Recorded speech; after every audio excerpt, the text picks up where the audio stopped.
It's FYF Sports, man. FYF Sports. GOAT James Kingdom, Saturday night. TikTok takeover, man. We back, man. Appreciate everybody getting here.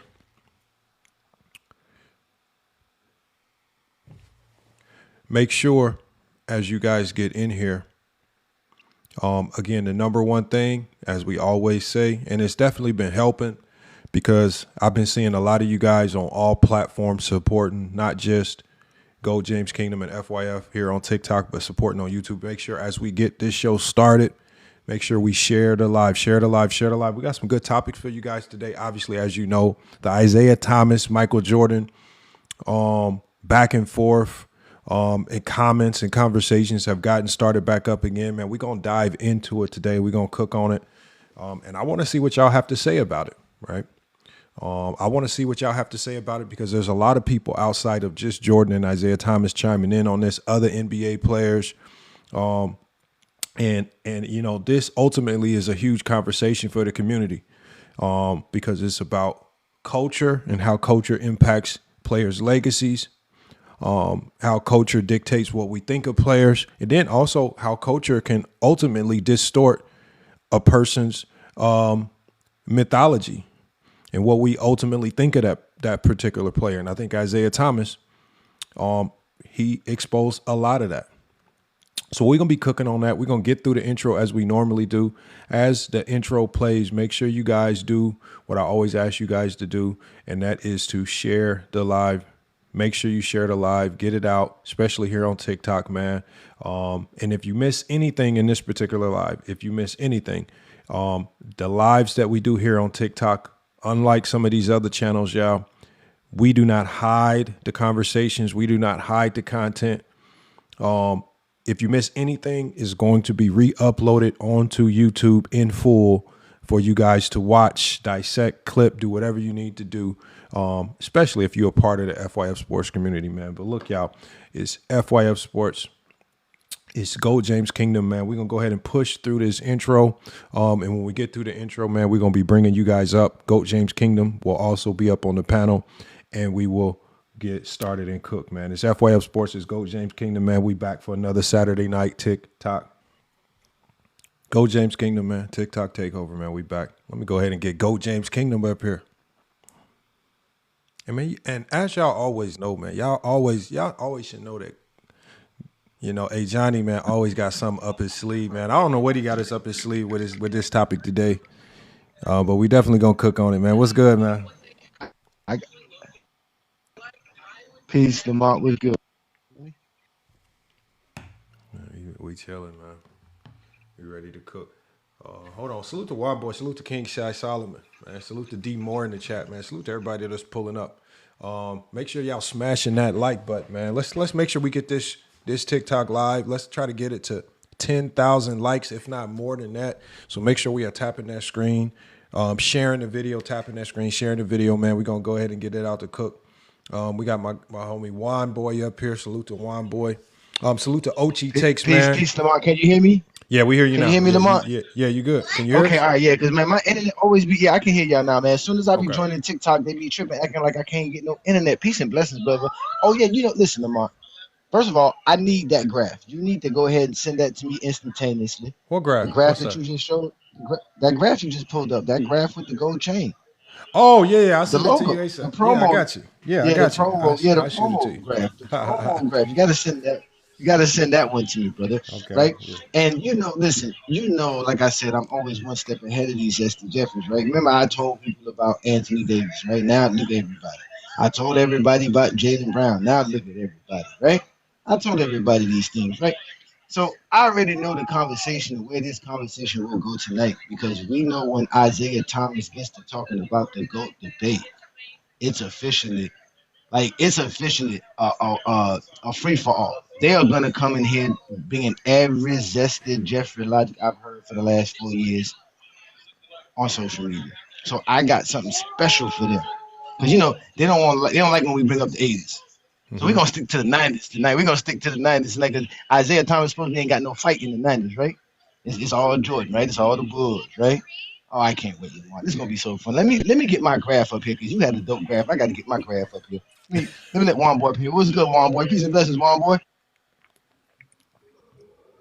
Man, that Black Booby family reaction. Oh my God. Yeah. The son is the son just dancing off beat at the Hey, but look, the son is what? The son is in full 100% support. See, that's how you know Yeah, he the with it, mom and the yeah. daughter are Zesty Jeffries, man. The Yeah, son yeah, is, yeah, yeah. You know what I look, mean? man, I'm rocking with But you, yeah, you man, know, till this the wheels is fall off. yeah, but any one of y'all I think the beef is going on too long. Either I think they just need to square up, or you know what I'm saying. I agree with Zeke, but you know what I'm saying. I think it'll be a little bit more interesting in hearing what Jordan has to say, or if MJ could just come out and just be honest, like, yeah, I had him voted off the team, or I ain't want him to play for the team. I mean, all of the. But Isiah But Thomas see, was absolutely right, though. but Everything Isiah he said. Thomas, but I see and this is what's confusing me about it, right? Because when I first started hearing about this back and forth with Isiah Thomas and Jordan, the narrative was that this was a beef that stemmed from the Olympic team. But when I started doing more and more research on this, Isiah Thomas said it wasn't never no beef. He said, I didn't really care. Like, obviously, he cared about the Olympic team, but it wasn't never no beef to where he was dwelling on it. Like, you know what I'm saying?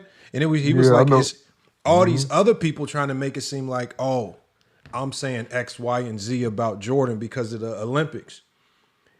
And like I say, if you look at the graphic, like the prompt on the screen right here, Isiah Thomas says, I didn't even know we had a beef. He said this beef that we supposedly had, I didn't know anything about it until the last dance. Yeah, That's didn't what I'm he come saying. out like The what? last dance sparked a lot of this. Like Jordan used the last dance as such a nasty marketing ploy, Yeah, he did. He right? even called him an asshole on it. And that's what I'm trying to figure out. But that's what Isiah Thomas says. Isiah Thomas was like, Jordan blindsided him with the asshole comments because he's like, look, you asked me to be on the documentary X, Y, and Z. Now all of a sudden we got a beef, right? So that's what's confusing me out of all of this. And so what's ultimately happened is now everything that Isiah Thomas says is if it's not if it's to the detriment of Jordan's legacy, like if he has an opinion that's counterintuitive to what most people believe about Michael Jordan, they're just gonna fall back on, oh, it's hate. Oh, it's a beef. Oh, it's because of the Olympics. I've been seeing it all through my comments. And that's really like a lot of people have just been avoiding talking about what Isiah Thomas is saying and the credibility that he has to say it. And they just been saying, oh, we got to dismiss that because it's a beef. And they don't even want to entertain it because they're just going to always fall back to this myth of a beef that Isiah Thomas says didn't even exist. It's all fake. Yeah, I think Jordan has more of a reputation for being, vindictive and petty and holding on to old, old beefs. You know what I'm saying? Because he's just going to like, instead of addressing it, a lot of stuff publicly, what he does is he just throws like jabs here and there and then just let everybody just think what they want. Meanwhile, because it's coming from Jordan, anything Isiah Thomas is going to say is going to be hate, regardless if he's telling the truth or not. No, but that's the thing though, Juan Boy. Jordan knows what he's saying. Jordan doesn't speak unless it's a controlled environment. So when we Yeah, hear what Jordan says, it's because he wants it out there, and he also has his little minions within the media that helps reiterate and helps further. Remember, that's why they care about what people say so much. Why do Zesty Jeffries care what Isiah Thomas say so much? Why does Isiah Thomas words mean so much? We always talk about how they love using people's opinions and words as some validating fact in basketball, and they get upset at Isiah Thomas. So obviously, Isiah Thomas must have some kind of credibility in their eyes to be able to get them so stirred up because he says the things that he says. Because trust me, they would have no problem if he was praising Jordan. See, do you but think that's more so because he's saying? I think they get more upset with the former players when they kind of formalize when it kind of when it all aligns with the stuff that we've been saying before they've come out publicly to say these things. Man, listen, man. It's Isiah Thomas is a part of the NBA. This man been in every level of the league. Jordan's not. That's what y'all fail to realize. Isiah Thomas is just saying how he feels because, like he said, yeah, because he was a part of the NBA media too. I never worried about Michael Jordan. Michael Jordan was never my competition. Yeah, that's what he said. That's what he always used to tell people that, and people try to make this thing like they got a beef, and he don't got a beef with Jordan. He just tired of Jordan slandering his team, and he's been doing it since 1989. Jordan has been just mad about that 3 years in a row that Johnny keeps talking about. He's still mad at that. He's still mad about it. 3 years in a row. No, it's not that. It's just that it's hard to discredit a guy in Isiah Thomas who went to battle against Jordan in his prime that much. And so now I'm just finding some of the most outrageous things. Like, I don't like going off the validation of other people's takes, but when people say stuff, I have to weigh how much credibility they have when they say what their opinion holds. As his opinion on Michael Jordan holds a lot of credibility. Like, when he speaks, we have to listen. Whether you don't like it or not, we have to listen. And I think that's the problem that a lot of Jordan fans don't like. They understand that. Just like Larry Bird. Like when Larry Bird has said his opinions, right? Just like Dr. J or you, when these guys talk, you have to listen. And to me, it's sad how they try to say his words is just lies, and it's all based on some imaginary beef that Jordan created. Bando says, to be fair, Isiah Thomas is not a good person. Bando, I have no clue how you know that. I don't know where you get this and he is a good. Now, I was just about to say that because if it wasn't for a lot of people don't look at what Isiah Thomas has done within the NBA community. I remember him having to check Steven Jackson when he was up on All the Smoke. He was like, you remember that situation in Indiana? And if it wasn't for me making that call, you wouldn't have been back in the NBA. And the first thing that came out of Steven Jackson's mouth was, oh, I forgot about that. How you forget about somebody making a phone call for you to continue your career? Huh. But you want to laugh and joke when Oakley come up there talking about how MJ took over Chicago and all of that. Man, that was Isiah Thomas. He got some issues, but that was some stand-up shit that he did, though. I want to get into what, hey Johnny, I got to get into this information that you have, man. Because you've been talking about this, because there's been multiple elements to what Isiah Thomas was saying. One, Isiah Thomas obviously made a statement. He said he's surprised at how players today are not galvanizing LeBron James a lot more. He said you're arguably looking at the greatest player of all time. Yet all we have is a bunch of people that are just looking back saying, no, that was better. And he says it's all because he sold you shoes and some jumpsuits. And to me, that, here's the funniest thing about it. Look, y'all, think about this, y'all. When I grew up as a little kid, and all of y'all can attest to this, right? The only kids in the class that was wearing the Jordans was the kids whose parents had the money. Right. And then nobody hooped in J's, because if you were able to get a pair, right, they cost so much that you couldn't afford to go tear them up. And so at the end of the day, Jordans was like a social symbol of like either you was a dope boy. It was like you was a dope boy, you had the dope money, or you just had money coming in. It was a status symbol. Yeah, it was a stat. It was not a hoop shoe. So like when he said that, I didn't see what was so controversial about it, because we even saw this in school. Like, we knew if you had the new J's on as soon as they dropped, your mama was getting that child support check. Some money was coming in. Something. You was a dope boy. Something was going on, because normal kids, normal everyday kids, middle income families wasn't just walking in the classrooms with brand new J's and Jordan gear on. It's just a fact. But this is why I love tonight's topic, because like you said, when we talked about it, he gave us so many different gems, right, for this conversation, for the GOAT debate. Because we know the GOAT debate is the best conversation in basketball. Y'all, we are all basketball fans. We watch it. We root for our teams. We have fun. But what you miss about him saying about how they don't praise LeBron was how he said we gave Jordan his flowers. So what Isiah Thomas is telling you, when I was a part of the league union during the 90s, we made sure to give Jordan his flowers. We make sure to praise the players. You talked about it last week, Lamont. They praised Mutombos. They praised the Alonzo Mournings. They praised these players.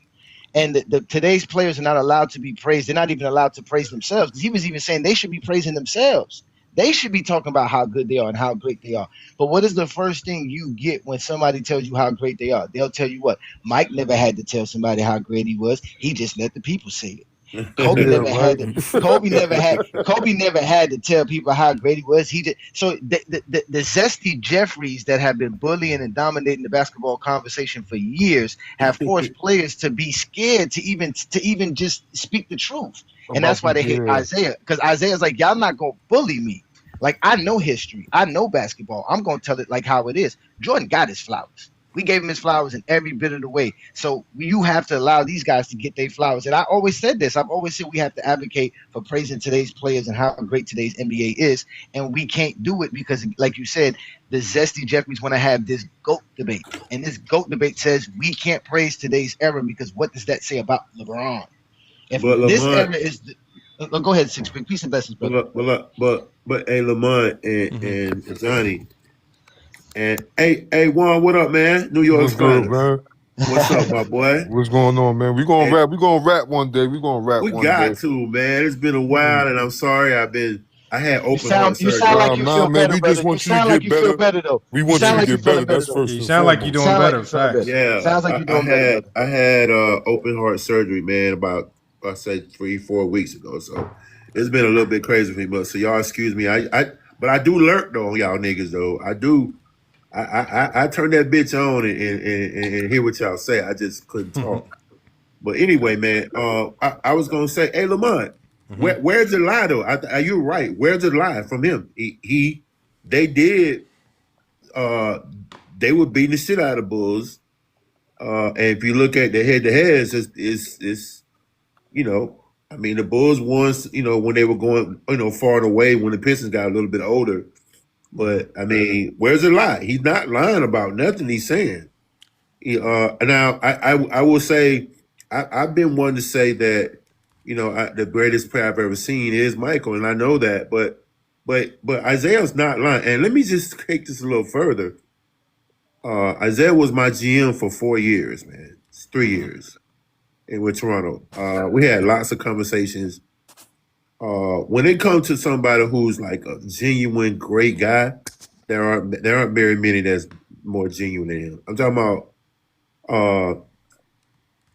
he's just a great guy. So I'll give y'all a story, then I'm gonna shut the fuck up.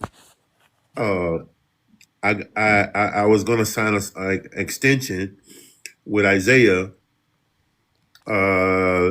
This was my 4th year in the NBA, and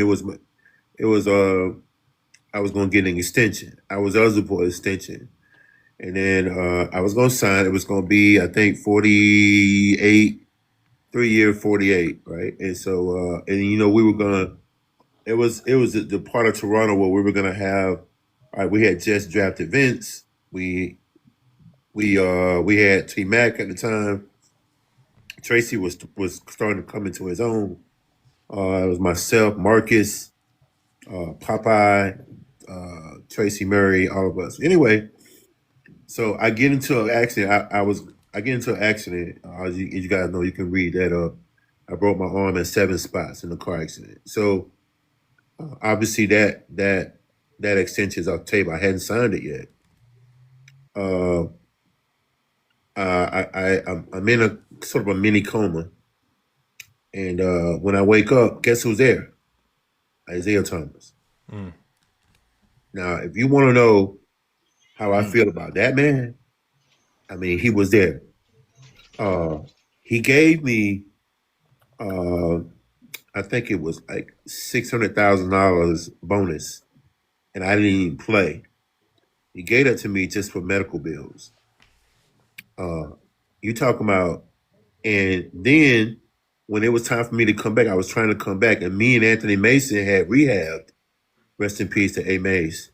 We had rehab in Charlotte, and then I went back to Toronto, but I still wasn't ready. But he still made sure I traveled with the team. I wasn't ready to play, but he's just a great guy. Now, I know this ain't got shit to do with our topic, but I'm just trying to give him credibility to what he's saying. And let's not shoot the guy for what he stands for. If he says something, that's fine. I don't agree with the part about, and he's not saying he thinks that LeBron's the best player ever. I mean, okay, that's fine. I don't, but I damn sure give him the respect and love that he deserves. So that's it. I'm gonna shut the fuck up. Now you good, Six Pick, you good. But let me just add to that. But this is why we love Six Pick coming up here, because let me tell you something. I know that there's a players fraternity, even though I know nothing about how it works. And that's why when you come up here, it's always great to hear that, because that's the aspect of the game we don't really hear, is how y'all have a camaraderie as basketball players. Like I said, only y'all, the very few men that made an NBA and had an NBA career, can understand your journey and how you even got to this point. You see what I'm saying? And when you say stuff like that about Isiah Thomas, that's what I've always heard too, that he was always a player's guy. Like he's been in the league for so long. He has respect within the league, not just for what he did as far as a player, but just like you said, as an individual. So we appreciate that story that Stack 5 told, Johnny. I believe that wholeheartedly. Wholeheartedly, I believe that. Because that's the type of motherfucker that he is. And when I tell you, I shattered my left arm, which is why I wasn't the player I used to be. And he gave me $650,000 motherfucking dollars for medical bills. Do you understand what that is? That's like, a lot. No, that's a lot in the late 90s. That's a lot in the late 90s. That's a lot. I mean, come on, man. Who does that, in the late bro? 90s. Yeah. No GM in the league right now would do that. No. Yeah. I'm glad you had some positive stuff to say about Isiah Thomas, because he gets slandered too much on the media and on social media. Yeah. All because of one man. The other day, Zesty Jeffrey tried to tell me that Karl Malone basically battered down on Isiah Thomas because of all the stuff that he used to do. And I said, bro, Isiah Thomas is 170 pounds wet, and so he ain't hurting, fouling, doing no physical to nobody. What are you guys talking about? Like, y'all be making. He was like, well, so why did that happen? I said, because he got a hard foul by somebody who weighed 100 pounds more than him. What do you think was going to happen? Yeah, Karl Malone told him he didn't mean to do that. Yeah, he didn't mean to do that, but this is a part of the game, and Isiah Thomas knew that. They didn't have no beef. You know what I'm saying? So, again, Michael Jordan and Magic Johnson are the reasons why a lot of people don't like Isiah Thomas. They've held a grudge for Isiah Thomas for a very long time. And those two guys have very strong media personalities and a lot of influence with the media. And they've influenced us to believe it. Yeah, that Isaiah's, some foul dude in general. Yeah. And unfortunately, when much better players have an influence on their fan bases, it makes the other player like Isiah Thomas, seem left out and disrespected, I definitely agree with that. I think, unfortunately, that things are like that. And you're not going to like every player. Not every player is going to be liked a certain way. There are going to be players that don't, for instance, like the whole Dream Team thing. You can't tell me at that time, Isiah was like 5 steps ahead of John Stockton. I mean, Isiah was the best point guard in the league at that point. Some of y'all too young to know that, but I'm going to tell you, there's no way John Stockton is better than Isiah. No way. I don't care who you ask. Now, you better ask some goddamn body. Because John Stockton was good. I'm not taking anything from him.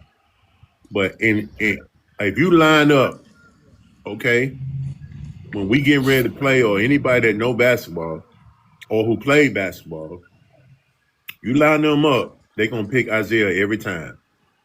And Charles Oakley, man, I love Oak, but you wrong, Oak.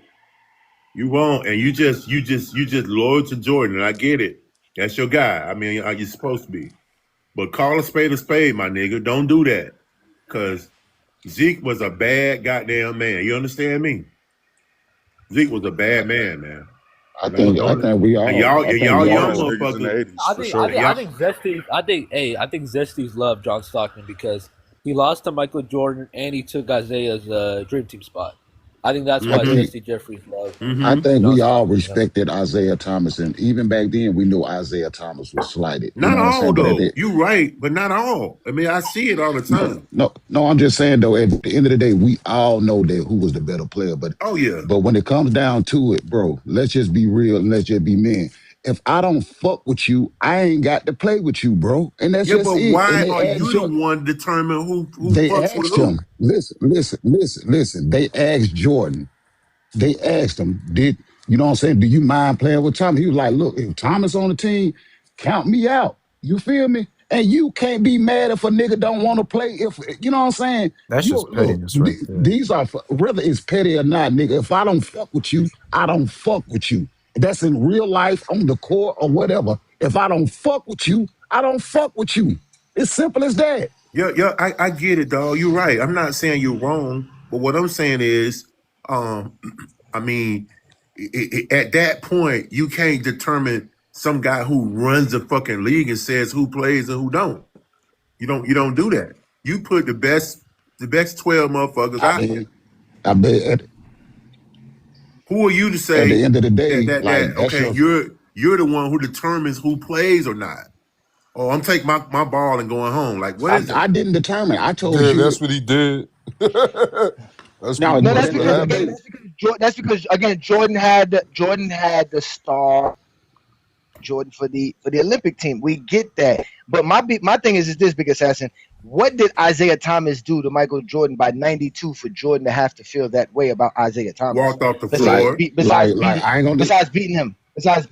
I ain't gonna even lie, bro. Like, that's something them two only know. You know what I'm saying? We can come up with the stories and all this shit, but only them two guys know what type of problem they really got with each other. You feel me? Isiah Thomas says he don't know what it was. Isiah Thomas says there was no. Yeah, that's what he's saying. You feel me? But at the end of the day, they know why they don't fuck with each other. You know what I'm saying? It's just Jordan is not but supposedly Jordan apologized. Jordan apologized, but he wants Jordan to do it publicly.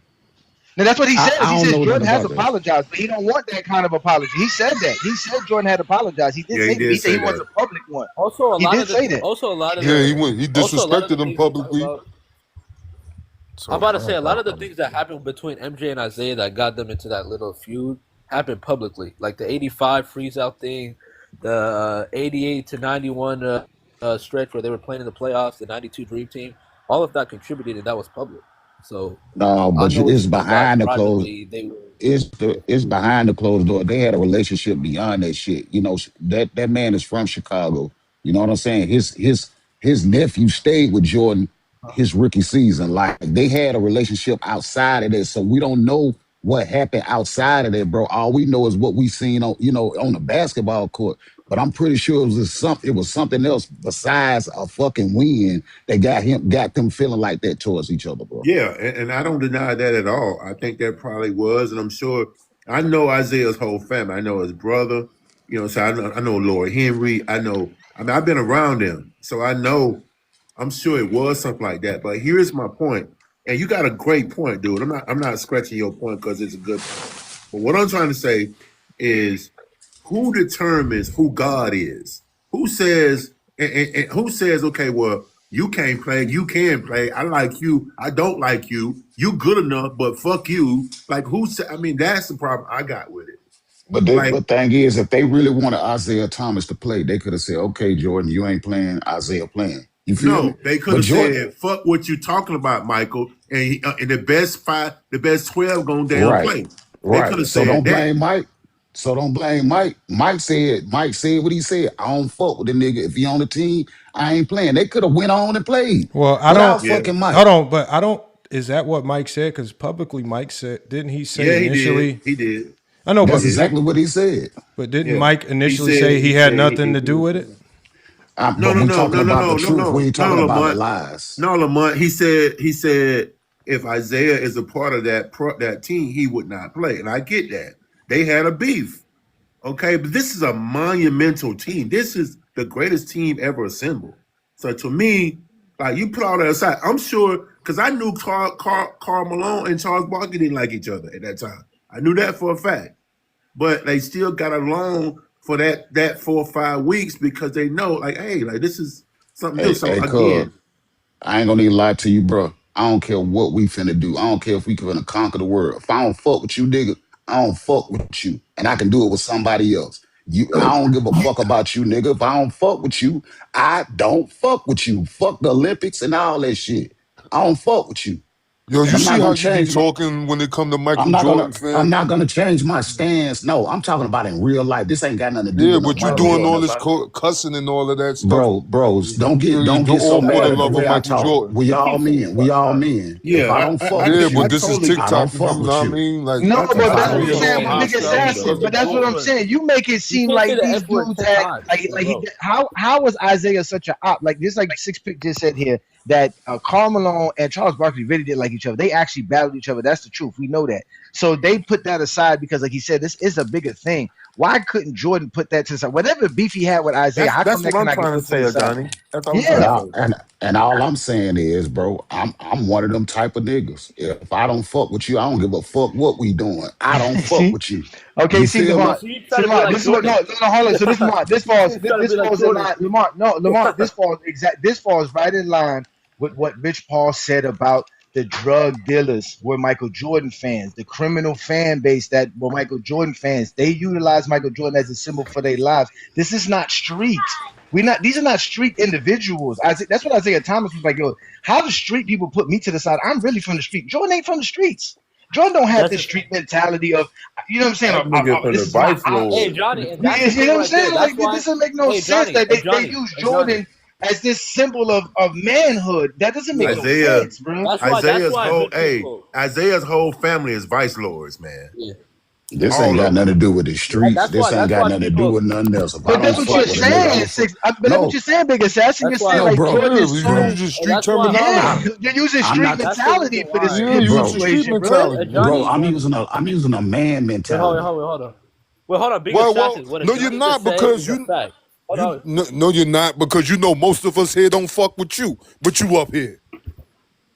No, you You might Hey, not using you fuck at with Jordan me. work. You ain't mentality. got a You choice might not about who you fuck with fuck me, with but and who me and you Bro don't. No, James because no, cool. You got to because work with your coworker. You got to work with that nigga, even listen, if you don't like him or your ass ain't gonna have a Yeah, job. or no, find another job. That is it's a not even fact. about that because cause like he said, he don't have to work with them. Jordan really doesn't have to work with them. But the point is that Karl Malone and Charles Barkley ain't no less of a man because they put their beef aside to go ahead and accomplish the goal of winning an Olympic That's called championship. maturity, nigga. Like that's the Hey, point. what Like you just said. there's no manhood in this. This is called being professional, and this is why Jordan was on the all whiners team in '92 because he's a crybaby. He been crying about Isiah Thomas for decades, bro. It don't make no sense, bro. That you ain't that nigga don't even 35 talk years. about that nigga. 35 years, Big Assassin. that, that, Since they were that nigga don't 25 even years talk old. about that No, wait, nigga. hold on. Big Assassin. Jordan He been don't need crying to since he was because he'll make 25. Stephen A. talk about him on 35 First years Take. ago. After all, he got his number, nigga. That Hold on. that was 35 another Talk thing. years. regularly. Let's lighten this conversation up. Hey, Six Pick, how come you never told us about the all whiner team in the NBA, man? How did you ever make the all whiner team in the NBA, No, bro? because I mean, I didn't want to seem like a hypocrite when I Mhm, just told you that Michael's the greatest player of all time. I just mhm. didn't want to put that out there at the same time. But I mean, you hear when you play the NBA, you hear little things. Yeah. You know, No, everybody hears little things, but no, it was just funny to find out that they had a situation where they let the refs, basically vote for the players who complain the most. You know what I'm saying? Which is natural, right? Because you don't like getting foul calls, man. Foul calls are bad. You get 2 quick fouls. What you got to sit the bench, right? So I get it, but it's just so funny because we always tell you the stories of Jordan and like he said how Jordan I don't mess with this thing, so I don't mess with this. These are the mentalities that Jordan possessed, but we come to find out Jordan was out here crying and complaining all the time. You know what I'm saying? So that's all it. I just thought it was because I didn't think it existed, but I had to ask a couple of y'all. I asked Gilbert Arena said it existed. He said like Rasheed Wallace made it, Kobe made the team once. It ain't to knock them, but it's just it look like you said. Sometimes y'all be giving us a little something. It ain't y'all fault though. It's their fault because they be lying about Jordan so much. Just like Isaiah said, Jordan got his flowers. Let's appreciate his flowers. But they were from the '90s. Today's I flowers think are better. Well, Kevin it I says Durant think these flowers are men are better. all human, I nigga. They think act like they it's don't make no unfortunate. mistakes and are flawless. That's the crazy part about these niggas. They too fanned out. Yeah, I think it's I very just, unfortunate. It's unfortunate to me that you could man. go you could get named to you could be asked. How about that? You asked about who should make the dream team, the most monumental team ever. And then you could say that I'll play if this motherfucker ain't on it.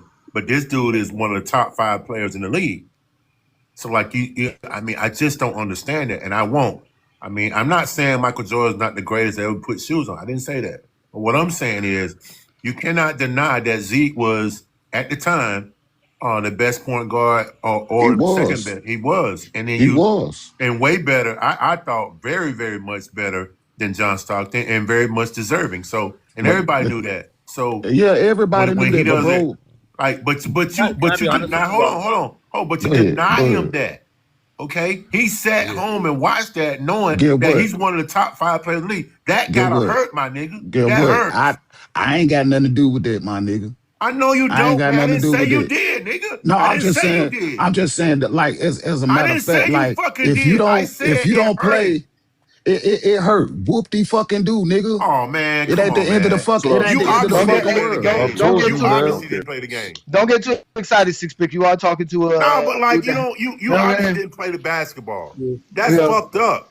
I don't care how you look at it. It's fucked up. I don't give a damn, nigga, bro. We ain't robbing no. He don't care because Jordan did it. He always invested in feelings in these basketball discussions. I don't care, bro.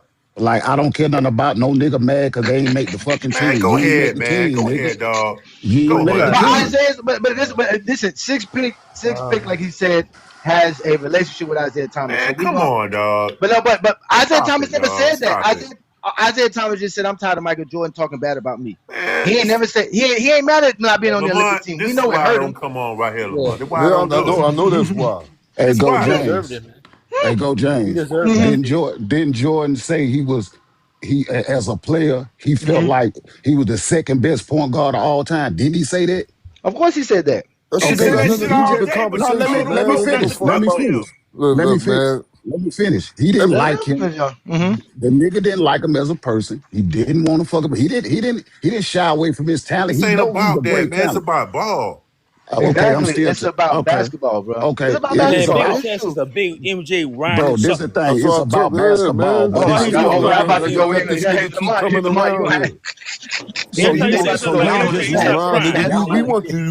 We want you to stop hitting our links and go fuck with them niggas that you want to be.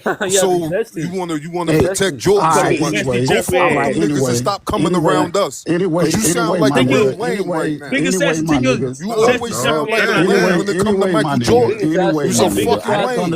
And your name is Big Assassin. You ain't killed nothing. Why you call yourself Big Assassin? You ain't killing nothing. Every time you come around, you getting disrespected from now on. Hold on. Let's have some decorum, please, y'all. Come on, y'all know this is the FYS. We don't do all that other stuff. We don't do all that other stuff. Go James. It is very disheartening. Nah, you can't say nothing. You don't share no lives. You Come on, guys. Please, guys. Please, man. I'm asking nicely, gentlemen. I do not want to get upset. I'm drinking Hennessy. I don't want to see the Henny, Johnny. Please. Okay, listen. Go James. Go ahead. Sorry. Listen, guys. This is why I always say Jordan's career is not enough. These type of conversations should be basketball related.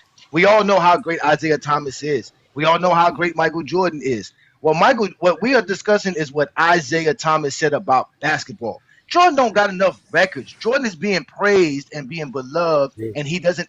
And he's being beloved for his character when Jordan actually has one of the worst characters in NBA history, brother. That's the problem. That's what Isiah Thomas is trying to figure out. How am I so hated for my character, who I am as an individual? When my game says I'm great, my actual reputation says I'm great, but this man here don't own no NBA records and is considered the greatest player of all time. And now on top of that, y'all make this man pristine in his character. This man could get his father killed and people will bypass this. Like, this is what I'm trying to say. This is why I get into the real A Johnny, get to the exposure mode, because, bro, we should be talking basketball. And the real reason y'all hate Isiah Thomas, because Isiah Thomas was better at basketball than Michael Jordan. And that's the facts, ladies and gentlemen. That is the fact. But you go ahead and ask your question, Big Assassin.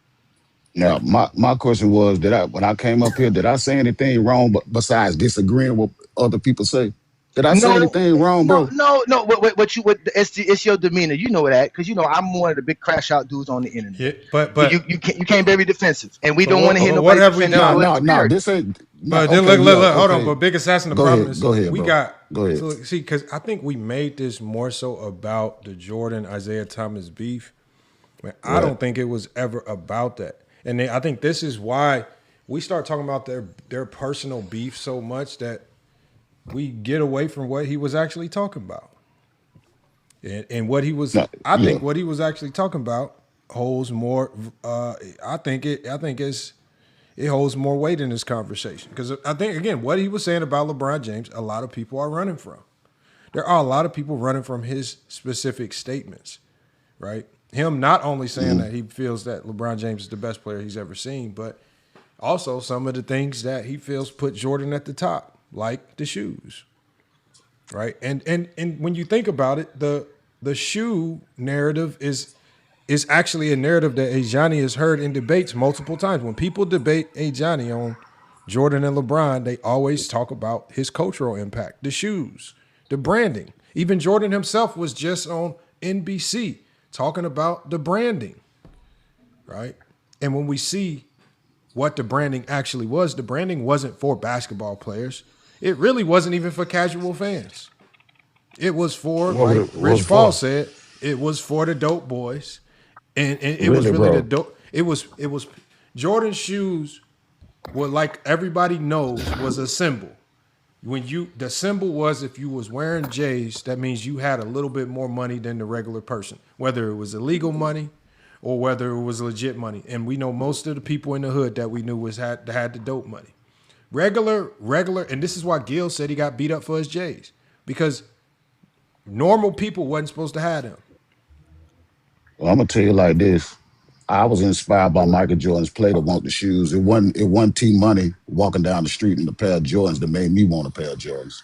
And that's just me. I can't speak for everybody else. Do you know the real reason?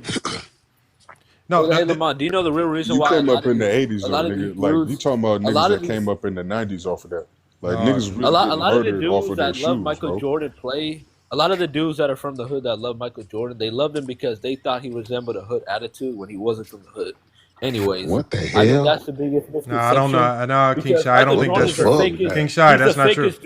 King Shy, that's not true. That's not true. That's not true, King Shy. Michael Jordan is fake. I rock with you, King Shy, but that's not true, King Shy. Yeah. Nobody thought Jordan had Jordan was the polar opposite of having a hood mentality. I promise you. Yeah, nobody around with his pants and shirt. Nobody in the hood thought Jordan was hood. Like I promise you that one, King Shy. It was just a great marketing strategy that was boosted by the league, helping it by banning his shoes. That's all it was. That's really why couldn't nobody else get that same great marketing and sell the same type of shoes the way he did? They tried because he was the biggest star. He had the biggest push. Biggest assassin. No, they didn't. They tried it. They tried it with Magic. They asked other players. Players were not willing to take a stock deal. They wanted real money. Nike didn't have no real money to give nobody. No, I'm talking about after Jordan. There's been plenty of great players. Why they can't sell shoes like this nigga? Because he sold 1 million shoes his first week, bro. Who couldn't do that? That was because the shoes were banned. They came up with a special idea because they put everything on at the table for Michael Jordan. They basically said if we don't hit with Mike, we are all losing a job. We're not gonna have a job. So what can we do to really make this hit? They put their brilliant minds together and they designed a shoe that was so special. The league said you can't wear them. When they did that, and they said we'll pay it, he can still wear it. Everybody who can't see the league because they're not from Chicago like you, Big Assassin, were wondering who is this kid coming from North Carolina wearing these special shoes, high flying and dunking. They saw highlights on television and commercials on TV about this special kid. That's how Michael Jordan got his popularity, fame. And it was because of a shoe. It was because of a sneaker, not because of his game. Nobody saw Michael Jordan play in 1985. Go James. Let me tell you something, bro. It was a lead up to that because the shoe didn't release until April of '88. You know what I'm saying? No, that's false, sir. No, listen. The shoe didn't release. It's not '88. Excuse me. April of '87. 85. 86. Listen. 85. The ones, the red and black ones came out in 85. I was wrong, but let me tell you, they came out in 85. But he wore the shoe from November all the way up to April 85 before they came out. So the hype was already there. We was already looking at the shoe before the fucking commercial came out, cuz we already looking at this shoe, wanting this shoe. You feel me? Because he the only one with this black and red shoe on the court. So we already feeling this shit before a fucking commercial comes out about this shit. We didn't even know nothing about a band. All we knew was Michael Jordan got on these black and red shoes with the you know what I'm saying, these Nikes, and we wanted them even before the commercial, dog. If they would have did that for Dr. J, it would have sold the same way. They would have did the same thing for Magic Johnson. It would have sold the same. Magic Johnson was more popular in the black community than Jordan was at that time. Nobody knew who Michael Jordan was. Even the people at Nike said that. But let Six Pick know this better than me. I'm just telling y'all the real. This is Mike Market and Brandon invented. This is revolutionary actions being done here. Johnny, hey man, Lamont, Johnny, Juan, y'all my niggas. I gotta go, man. I can't. So, all right, yeah, man. All right, Six Pick. Because niggas like Big Assassin. Get better, man. This is what we here for. Y'all gotta stop this. Because Big Assassin's here to gather information. He's gonna take the information back, and they're gonna go for weeks trying to figure out how to prevent this from coming out again. Let it be. Let it be, ladies and gentlemen. I'm gonna do an even better situation than that. I'm gonna do something better than that for y'all. I'm gonna get Isiah on this line. How about that? Go ahead and do that, brother. Yeah, if you do that, brother, Six Pick. No. How about we fucking do that? Yeah, you know I'm not gonna say no, but Six Pick, I love you, brother. Go ahead and do your thing, brother. Go ahead and do your thing. I would love to talk this conversation. No, you wouldn't be here, Assassin. We gonna get you off. What'd you say, homeboy? See, come on, why you gotta say that, Big Assassin? Come on, man. I'm just talking shit. I'm just talking shit. What you say? Say it again. Hey, get your panties out. Big Assassin. Big Assassin, you know this man just went through surgery. Why you messing with this man? Please, bro. No. Come on, man. This is not no ball talk, Vision Live. This ain't blind Vision Live. I get him on the motherfucking line now. Let's get him, man. Bro, I say get him because I want to see all these zesties run and cry, because when I start showing film of Michael Jordan choking versus Isiah Thomas, and Isiah Thomas explained us exactly what he did, they didn't foul him and just pushed him left. I can't wait for that. Oh, please bring him on the line. Please bring him. Please bring him up here. I ain't say that. Please bring him here. I ain't say that. Get that nigga on the line. 6 I ain't say all that. 6 I ain't say all that. Get that nigga on the line. Anyways, listen again. Isiah Thomas is a true legend in the game. They don't even want to give him his dynasty prize. They don't even want to say he's a dynasty. They don't even want to give him that. Yes, Hey, Lamont. What up? All I said, I didn't say. And I think Big Assassin, he was right about a lot of that. But all I was saying was, you don't let one person determine who gets on a team. It's almost like you picking a team, like, I'm going to pick that team because I agree. You don't do that. Who says who says you're God enough to say who can play when this nigga's top 3 in the league? So it doesn't make sense to me. We can put that to the side. And I know, between nigga versus nigga, we can say, okay, well, I don't fuck with you. That's it. And that's the nigga code. That's the street code. But we ain't talking about the streets. We talking about ball, dog. We're not talking about the street, because the street code says that what you're saying, Big Assassin. It does say that. But the real, but the real hooper shit, that doesn't flow that way. So that's all I'm trying to say. I'm about to get out of here. Y'all much love, black men. I'm cool. Ain't no problem. I ain't finna get my blood pressure up, so we good, man. All right, man. Be good, man. Get some rest and eat your vegetables, young man. Have a good one there, 6 Pick. Be good, brother. I'm learning like a motherfucker on y'all, man. I appreciate it. I'll make that text message. Just let them know, like, man, hey, there's some guys called FYF and Goat James Kingdom. You need to check them out, Isiah Thomas. That's all we ask. We all good. Just tell them we talk real hoops over here. I tell you what, when I pop in here again, we gonna have a surprise in this shit. Okay, that's what I'm talking about. We're gonna be here for hours, so enjoy the rest of your evening, brother. Tell that nigga the West Side ain't shit. It's about to be. Here you go. Now he's bringing Chicago beef into this. Stop that, man. Don't do that. Hey, Zeke might cut you. Hey, Zeke type motherfucker that cut you about that. Now, listen, they can't even come outside right now. 6 Pick. It's like 7 degrees outside. They stuck in the house upset. They don't talk about being. When he said that let me know he one of them other guys, them other gangsters. He from them other set. I'm just a Chi-Town nigga. That's all. Ain't nothing different. I'm just talking shit, bro. I ain't got it's respect and love all the way around the city, bro. All day. Respect. Yeah, man. yeah. Oh, yeah. Big Assassin had a satellite 1985. That's how big off Big Assassin is, baby. Don't start your shit, though, Don't start your shit now. Yeah. No, but like Zeke's whole family is vice lords, though, for real. Like we know, yeah. He's respected, of course. We know that. For real. Like, we know that. Y'all want to hear something funny? I think Michael Jordan and his sister had something going on. I think that's where the real beef started right there. Michael Jordan did his sister wrong. That's what I think it is right there. That's what I think it is. That's what I think it is. I don't believe that. Yeah, I'm just joking because he was Michael like white women, man. He like white women. Oh, there you go. He's snow bunny hopping. Snow bunny hopping. He don't want no woman no black girl from the south side. It's all pink in the middle. That's all I know. No, he don't want no black girl from the south side. It's all pink in the middle. It don't matter what color it is. It's pinker when it's dark on the outside. Trust me.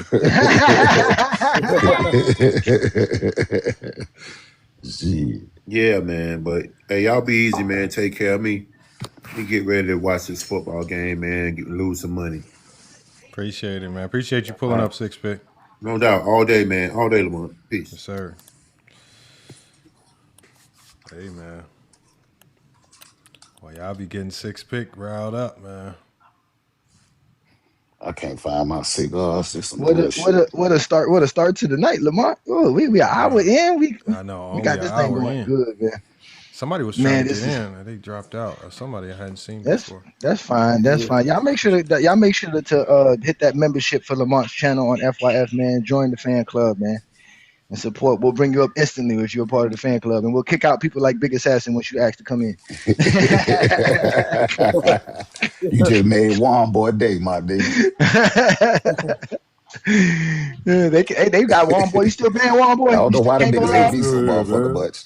I'm saying you keep on live. You still can't go live, one boy. Them niggas hate me, bro. If I wouldn't go live, I wouldn't be up here now. Yeah. When they ban you from lives, you can't go on nobody's shit. You can't start your own. Yep, that's true. Only thing. Hey, one boy, why you ain't got no love for OG, my nigga? OD, he just left. No, I said OG. I said, why you ain't got no love for OG, my nigga? Because my OG is my right hand man. He teach me shit. Right. I don't respect niggas I can't learn from. I don't respect older the niggas that can't teach young niggas nothing. Okay. Since we talking street shit. No, how old are you, my nigga? 42. What the fuck? You ain't no young nigga. What the fuck I need to be teaching you? Nigga, you 40 fucking 2. Talk about nigga, your there's other niggas like Shy. Hey, Lamont, what about Shy? Lamont, what did I tell you? If you're incapable of learning at 42, that means you weren't learning at 32, you weren't learning at 22, and you weren't learning at 12. So what did they had to put you when you were 12 years old and 15, 16? Special ed classes, man. These dudes are something special, bro. These dudes are something special.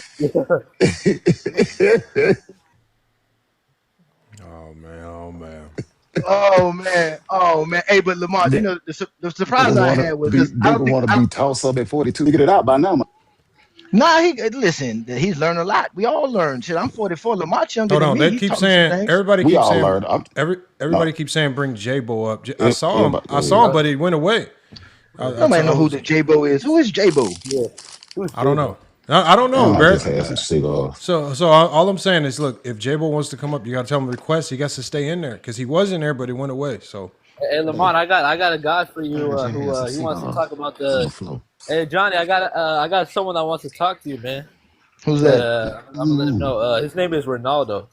So talk to us about what? No, that's funny because I wasn't here the last TikTok takeover, right? I showed up for a little bit, right? As soon as I left Lamont, they all popped up to me. Oh, I'm here for Goat James Kingdom, knowing I wasn't here. Now I'm here. Where they at now? Nowhere to be found. It was Cash Sean in the K Sean, whatever his name is, in the comments too. Yo, he coming. Why didn't you hit the link when there was a spot open? They call him the bully. You supposed to be the promoter. You think you Al Heyman of TikTok or something? Bro, we don't care about people that think they are Ticket TV, man. Yeah, we don't be care about them. It's just hard. Like the hardest thing is it's hard to out talk people that know basketball. You could pull the games with people that don't know it, but Come on, man. Stop it, man. We got Olo trying to get in, man. We got a full panel, y'all. I'm trying to make space as we get. Y'all gotta wait. We have people here that's interesting. We can talk to them. Plus, we got some dudes that pay as their fan club. But Lamar, you know what's funny about this all whiners club? We talked about it last night on Friday Night Exposure. If we had a social media all whiners club, which was basically basketball content creators that are always whining and crying, who would make the all whiners team on social media?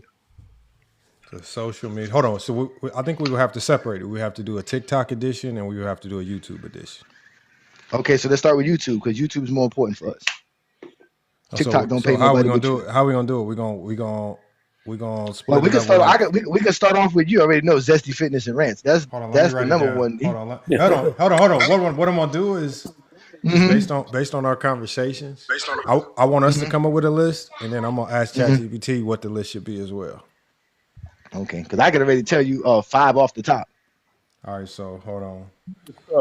What is this called? This the all whiners team. The all whiners team, which represents people that always whine and complain a lot.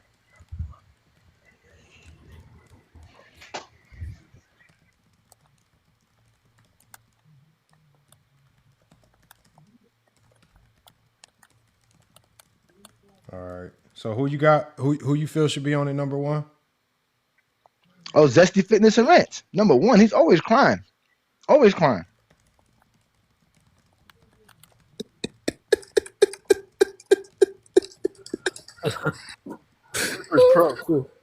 Crippers Pro too, man. Hold on, who else you got? Oh, what's it called? The Grand Wizard of the KKK, Mr. Hungry Man, aka Angry Old Hoops. King Row top 5. I don't care where you put him at. Zesty Zay is on my first team. I'm sorry. Zesty Zay is an all-time. No, Zesty Zay don't be crying. He don't be crying though. He don't be crying. Again, they come point. We're talking about whining. Sure? Always. Nah, I don't follow Zesty Zay. You put Viz up there yet? No, Viz don't even get a mention. He don't even got what's it called? I got good one. Hold on. Creepers Pro. What about Craig King? No, you gotta put obviously you gotta put King Rotisserie on there. King Rotisserie always crying. King Rotisserie. Okay. Craig always crying too. No, what's it called? And put Low. Low is always crying too. Put Low on there. Low stay crying. Low always crying about something. Put Low on there. And who else can we ChatGPT? Who else can we put on there as on YouTube, Lamar? Who else we talking about? That's just they be Kwame Brown. Kwame Brown. He's always crying about something. 93 Zesty. How about Kwame Brown? Yeah, hold on. How about this? Matter of fact, you know what? Take away King Speech Pro and add the motel room. No. What we're gonna do is let's do this. Let's compile. We need to compile a list of all of them, and then we gotta allow ChatGPT to put them on the first or second team if they even made the team, based on their presence on social media, based on the content they put out. Let ChatGPT evaluate it. Because we're going to have our biases, right? Because you right. King Speech Row, I don't even know if he's been active enough to even be first team. Right? I think he's a pretend LeBron James hater. He's not even a real LeBron James. Yeah, you're right about that. Yes, but just put him honorable mentions. But definitely put the motel room on there. You got to put the motel room on there. Okay. Don't forget to put Dookie in them. Hold on, Ray. Dookie, man, that's got to be one of the top 5 nicknames, bro. Hold on, what's the one you got into it with? Remember, it's Dookie and them because it ain't by himself. Dookie and them. The Nets fans one. Is it Bree? Who is it? Who is it again? The Nets fans pull up podcast. Pull out podcast. Pull out podcast. It's the pull up podcast. CJ, I think his name is CJ. Yeah, CJ. I'm trying to think. Yeah, who CJ. Clippers fan. Who else will be crying? We will always crying and complain about Too something. raw for TV. And what's it called too? Don't forget the angry coach. The angry coach. Angry hoops. No, we already put the hungry man in there. All right. Hold on, what's the name? Hold on, I need the exact name of his channel for ChatGPT. It's Angry Old Hoops. Angry Old Hoops. Oh, so you want their real names? Okay, you're already okay. Oh, I got another one. Carcino. So we got sports. Already got Carcino in here. Yeah, we got sports. Carcino the last. Scap Attack. Oh, don't forget Scap Attack. Yeah, the Kobe Warner. Yep, and Dreamers Pro. Yeah, we already got Dreamers Pro. Dreamers Pro. Okay. Because I'm just gonna give it a compilation of names. Y'all forgot the biggest one, Armani Viz. Yeah, I think. But hold on, He don't count, man. What hold you on. talking about? No, but look, y'all. Look, we're thinking real content creators, people who have a history. Real content creators. No, I'm saying like, bro, we're not. Speech those are real content creators. Come on now. Like we need real content creators, real content creators. Yeah, Armani Biz hasn't made enough content for that. I don't think it would be added in there. Yeah, we don't want to pretend Not like people King, that steal content. And then you know what? Some people might think like that. I'll put King's Speech Row. At least we have one person validating him as a real content creator. But we need people that actually create real content. Like Herm is not like I would put Herm in there, but I don't even know if he's done enough to be on the scene. Not established. No. Not Did you put Ticket TV in there? Because after we do the all whiners team, we're gonna do the all crash out team, and Herm's on the all crash out team. Oh, boy, Willie got to be on that one. I'm on the all crash out team too as well, but we're gonna do the all crash out team. You number one. You number one. Hey, Johnny. Yeah. I think One Boy or New World should be up there too. I'm trying to think. Who else we got? Y'all getting me into these conversations for the wrong reasons. You know who I'm gonna put on there? You know who be whining to? This might be controversial. Oh no. It's Big Ox. Nah, I don't know. Yeah, put him up there. Yeah. He be crying all the time too. Put him up there. He be crying. I heard that episode when he had Kareem. Put him up there. Yo, Lamont, when y'all had Ox there too. And don't forget to put Sports Fluid too. Sports Fluid's always crying. Oh yeah. Especially over you, Johnny. He do cry over you. Yeah, he cry over Johnny more than anything. But Lamont, when y'all had Ox on there, that episode with Gilead talking about Akeem Olajuwon, all Ox did was cry the whole episode. Like that's. Hey, make sure you put Craig on there too. Put Swiper too. Put Swiper. Oh yeah, for Jokic. Yeah, I'm about to say for Jokic. Yeah. No, hey, Craig is disqualified. He's a part of GOAT James Kingdom. Nobody in GOAT James Kingdom be crying. Ain't no cries in GOAT James Kingdom. Man. Well, except for what's that one with the glasses that be on the Sunday show, the little one. Craig, yeah. That's the only one. I don't even know. I don't even see. That's why I'm just saying. Dudes just be in the comments. I don't even know. K-Sean, Ticket don't know me. He wouldn't want to neither. Hold on, y'all. Who cares about them, man? Like, let's stick to the topic. We gotta come up with something. I'll make sure we got Willie on there. Hold on. So far, I got 93J, Ticket, Carcino, King's Speech, Michael Jordan Fans Are the Best, Kwame, Locker Room, Rated R Sports, Pull Up Podcast, Too Raw for TV, Angry Old Hoops, Scap Attack, Man Down, Willie, GOAT James Kingdom for Legend of Winning, FYF, Big Ox, Sports Fluent. Who else did we miss? Because we got to put everybody in here because we got to let ChatGPT rank it. We can't be biased. Well, first of all, Ticket TV don't be whining and complaining. GOAT James Kingdom doesn't whine and complain. Well, Johnny, don't whine and complain. No. Part of the crash out team, brother. No, I'm saying no. I'm gonna let ChatGPT determine who's on the whiners team and who's on the crash out team. All right, so add Fart the Dart in there too as well. Add Fart the Dart. I put him in there. I put him in there already. Yeah, I think Johnny Arnett be crying too. Yeah, Johnny Arnett too. That would be. He a fucking crybaby. Right? Oh no, what's that? Oh no, put on Smart Hoops. What's it called? Uncut Hoops. He be crying too.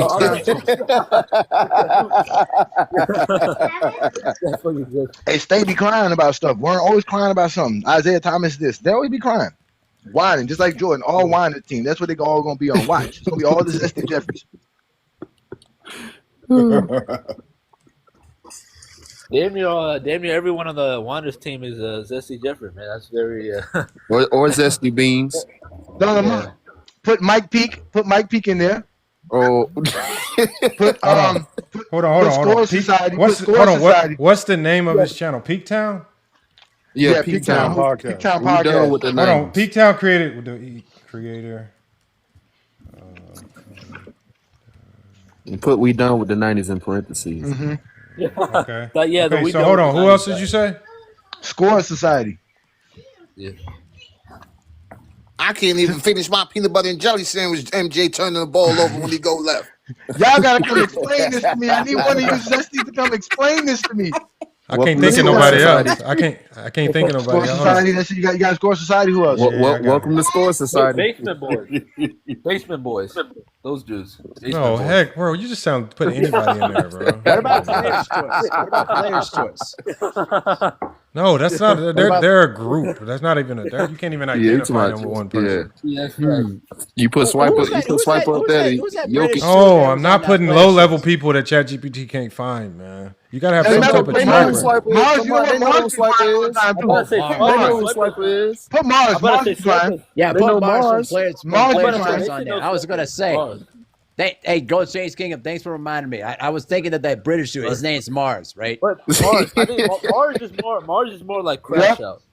No, Mars ain't a part of Crash Out. Nope. No, he ain't no Crash Out, dude. No. Unless Ticket on the show. Every time you talk to Chill, add A Weezy Bang. Add A Weezy Bang. A Weezy Bang.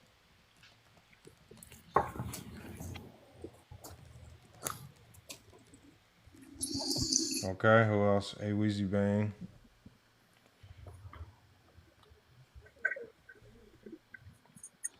I mean, Lamont, you should have enough now to make it 2 teams. How many? No. I'm telling you, we missing something because I don't want to come back. I don't want to come back and say we missed somebody. We got to put Stephen A. Smith in here. We got to put Stephen A. Smith. We got to put Gil in here. Yeah, you got to put Gil and McCants and Sean McCants. With Sean McCants too. You always Gil Town and BJ for Crash Out. And Kenyon Martin. Put Kenyon Martin on there. Oh, and put Steve Jacks too. Stephen Jacks be crying all the time too. Yes, Steven Jackson. Yup. No, I don't consider him a real content creator though. What? Yeah. No, he got a podcast. He got a podcast. Yeah, but he don't create content though. That's true. That's okay.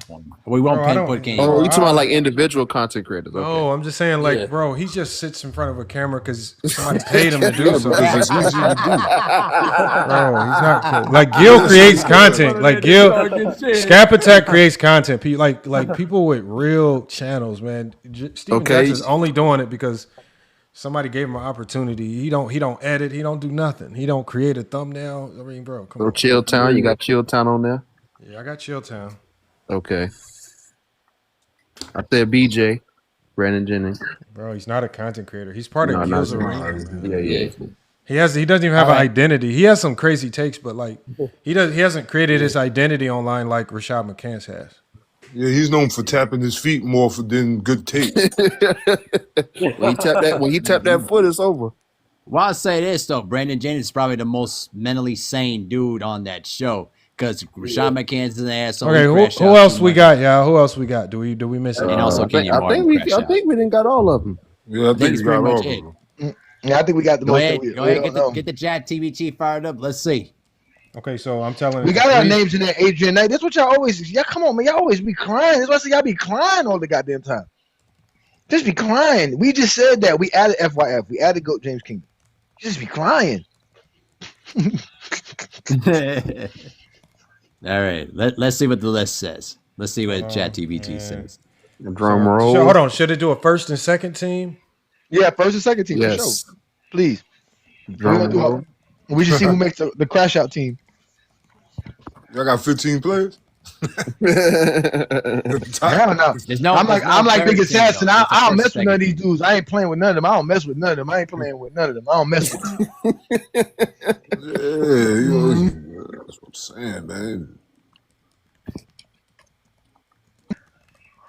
Hey, listen, I like Legend of Winning too, but he do sometimes crash out a lot. So I do. He won too sometimes. Yeah, too much. Yeah, he be crying. He be crying a lot. He stay crying. Use ChatGPT. Yeah, I do like Low though. I do like Low though, but he do crash out. Low's good though. Low, my God, man. We all support Low around here, bro. He just be crying all the time. Yeah, exactly. He got Jesse Jeffrey logic, man. He got to defend Michael Jordan.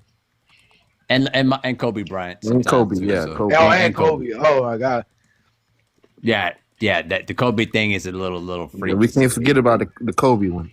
Oh, y'all want to add real talk to this? We've got to put real talk. Real talk, crash out. Yes. Oh, real talk. You ready? You ready to put it in? No, Lamont. Real talk is a content creator. But okay, bro. Do you know how like with some of these content creators, you know, how, like if we haven't discussed them in ChatGPT.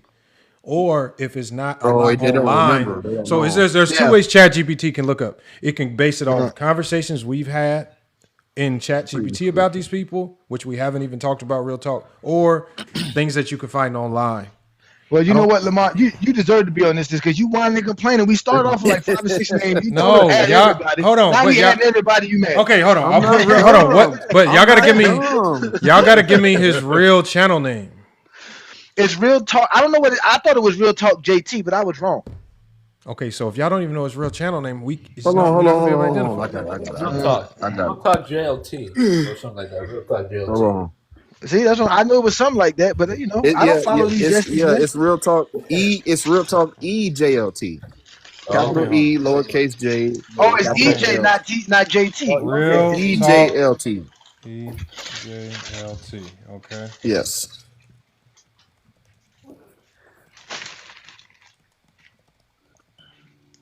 See, somebody go change that battery. Okay, so Real Talk, I got him on there. Let's see. Anybody else we forget? I think we got all of them. Oh no, Meltdown Sports. Oh, Man Down. He be crying. Oh, I thought I put Man Down. Oh, we got to put Sports T. Do you think they know Sports T? You think ChatGPT? They don't know that mother. Excuse me. She's a part of his association, the Man Down Sports. She's a part of that. Isn't she? They don't know. It looked like they be having the same production, the same everything. Yeah, she's a part of Man Down or Meltdown, whatever they call it. Yeah, I call it Meltdown. That's what you mean. That's what it is. It's Meltdown. That's all they do. It's Meltdown. You talking about Shorty with the Spalding? No, the Muslim looking chick. The Muslim. He said the Muslim looking with the bags on the eyes. The funny thing is, she probably a half and half. Y'all over here making fun of her. Do that girl. She got bags on her eyes. Yeah, she got a Spalding though. No, she's been crying about LeBron for years. That's just crazy. She said he's not top 5 because he doesn't play 1-on-1. Don't even get me started with that. Oh, Uncommon Sense. Uncommon Sense might have a track record. Yeah. He blocked me. The dude that blocked me, he blocked me when I asked you when I asked him to debate you, and he blocked me. Oh my God! Okay, hold on. Let me just hit enter. I'm just gonna go with what we got. Yeah, you got enough. Man. You got enough. Like you said, if we missed out on you, that's your fault. You ain't doing enough content. That's all right. Just get it fired up. Let's see. Hold on. It says got it. Okay, hold on. We want the all whiners team. This is the all whiners team for social media content creators. First and second team. Man, this is gonna be crazy. Balloon Viz don't have enough content. His content is basically FYF and Go James Kingdom. So B-ball breakdown doesn't really. Man, that Armani Viz do steal content like a mug, bro. For real. He don't make any real. He doesn't have any real content, right? He don't have no real content at all. Yeah, it's not meaningful. Like it's just right. Yeah, he's just making content talk about us all day. Right, dude. He don't mean nothing. He's a nobody. Yep. Unless he's popping balloons. And that clown and blowing bubbles. Yeah, but that's what clowns do. That's a different story. And getting pizza from the racetrack. From the gas station pizza. From the mobile gas station. Going to Texas Roadhouse and getting gas station food. Eating that Wawa. And smoking wood tip like a mom.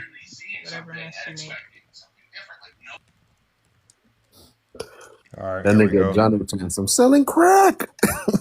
Yo, Womboy, you and this nigga K-Shot's head, bro. Hey, Johnny, who you said was selling crack? Damn.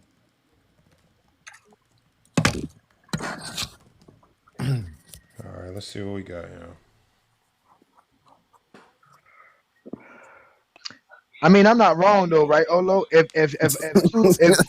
two dope boys decided they were going to share a corner, what would normally happen, right? Right? They never could coincide. That's why we got problem in the neighborhood.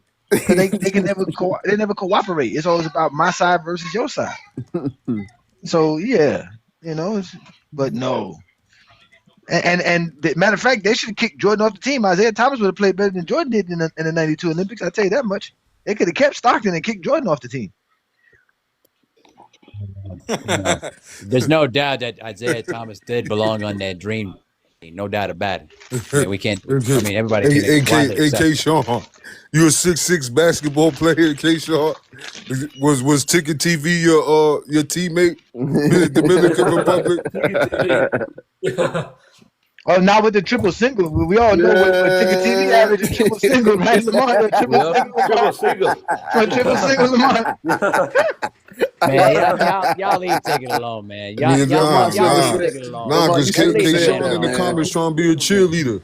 Hey, listen, bro. Looking like Max Christie with the Giannis bill.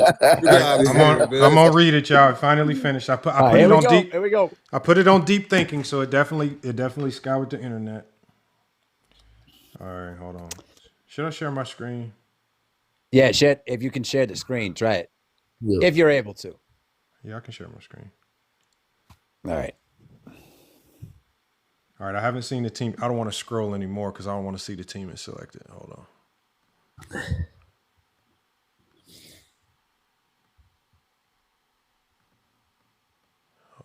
Let me make my screen small.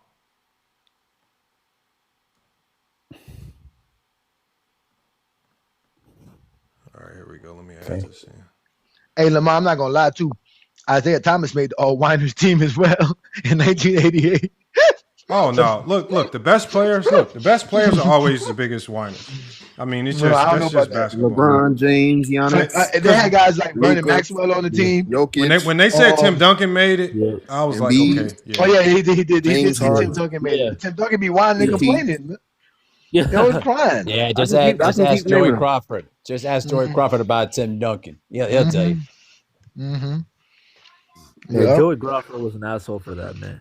Tim Duncan. I don't know why Joe Crawford. I know one player that never made the All-Winers team, and that's my GOAT. That's all I know. That's all I need to know. My GOAT never made the All-Winers team. Who? LeBron James? I swear he did. Mm-hmm. He ain't never make it. Mm-hmm. He's not on the All NBA flop team either. I swear he did that too. Yeah, that's Kyle Lowry, Marcus Smart. Paul. Yeah, them dudes. Mm-hmm. Yeah, Tim Duncan would give you one of those. Vlade Divac, he definitely on the flop list. Reggie Tim Duncan would give you one of those Big Brown cries. I don't know if you ever heard the Big Brown story, the prison story. Hey, listen, have you ever heard Charles Oakley cry too on the basketball court? The dude got a highest pitched voice for a big guy himself, bro. Yeah, for him to be that big. For him to be that big, I mean, Charles Barkley and Shaq are like. Charles Barkley and Shaq. Hold on, can y'all see it? Can y'all see it? All we see is black. We see Oh, blank. Here it is. Okay, my bad. Okay, there you go. He just inserted it.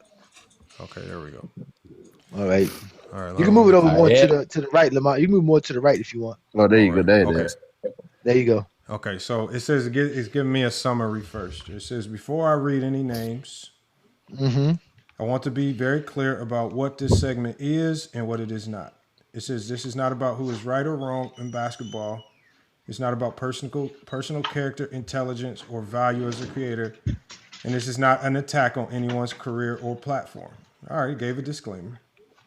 This is what this is about is patterns of behavior in NBA discourse. Over the years, debates, live streams, comment sections, and viral moments, certain trends show up repeatedly across NBA and content creation. Some creators consistently frame disagreement as persecution. Others respond to opposing views not with evidence, but with escalation, emotionally, rhetorically, or personally. Over time, those patterns are recognizable. The All Winers team represents creators whose content frequently centers on grievance narratives, selective outrage, or constant reframing of outcomes as unfair rather than contextual. All Crash Out team represents creators who regularly allow emotion, impulse, or escalation to override structured discussion, often derailing conversations entirely. These selections are not based on one clip, one bad take, or one bad day. This based on long-term consistency across debates, platforms, and interactions. Everyone mentioned here has influence. Many are talented, many are entertaining, but influence comes with responsibility. And pattern deserves to be discussed just like stats, tape, or history. All right, let's get to the team. So the All NBA Winers first team. I'm going to give it to you guys. The first team is going to be Jason Whitlock, Stephen A. Smith. It went with the mainstream names first. You got Ticket TV, Casino for Life, and King Speech Row somehow made the first team. All right. The second team is going to be Rated R Sports, The Locker Room, Legend of Winning, Mars, and Sports Tea. This is the All Crash Out team. Kwame Brown, Gilbert Arenas, Rashad McCants, A-Weezy Bang, and GOAT James Kingdom make the all first NBA Crash Out team.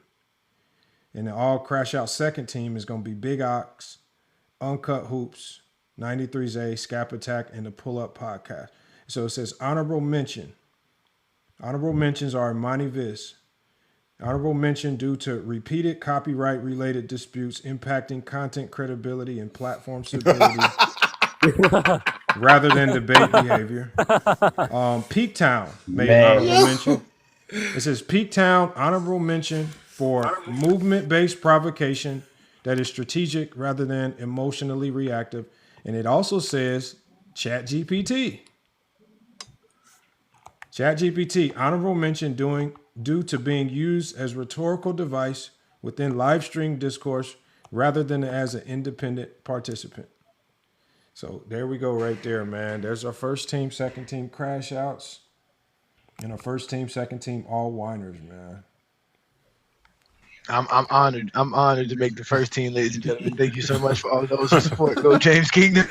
It says Go James Kingdom. Man, you're crazy, bro. It says Go James Kingdom is what's selected.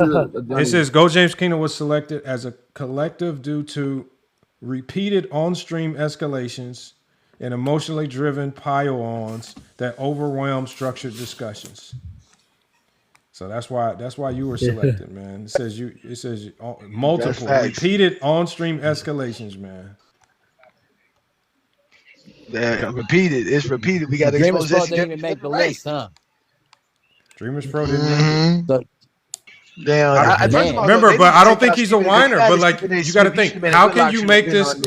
It's like the people who whine, they have literally genuine things that they whine about. Like when I think about 93's A and Dreamers Pro, they get their information from Reddit. It's not genuine whining. They don't even know how to whine genuine. So I get that Dreamers Pro didn't make it.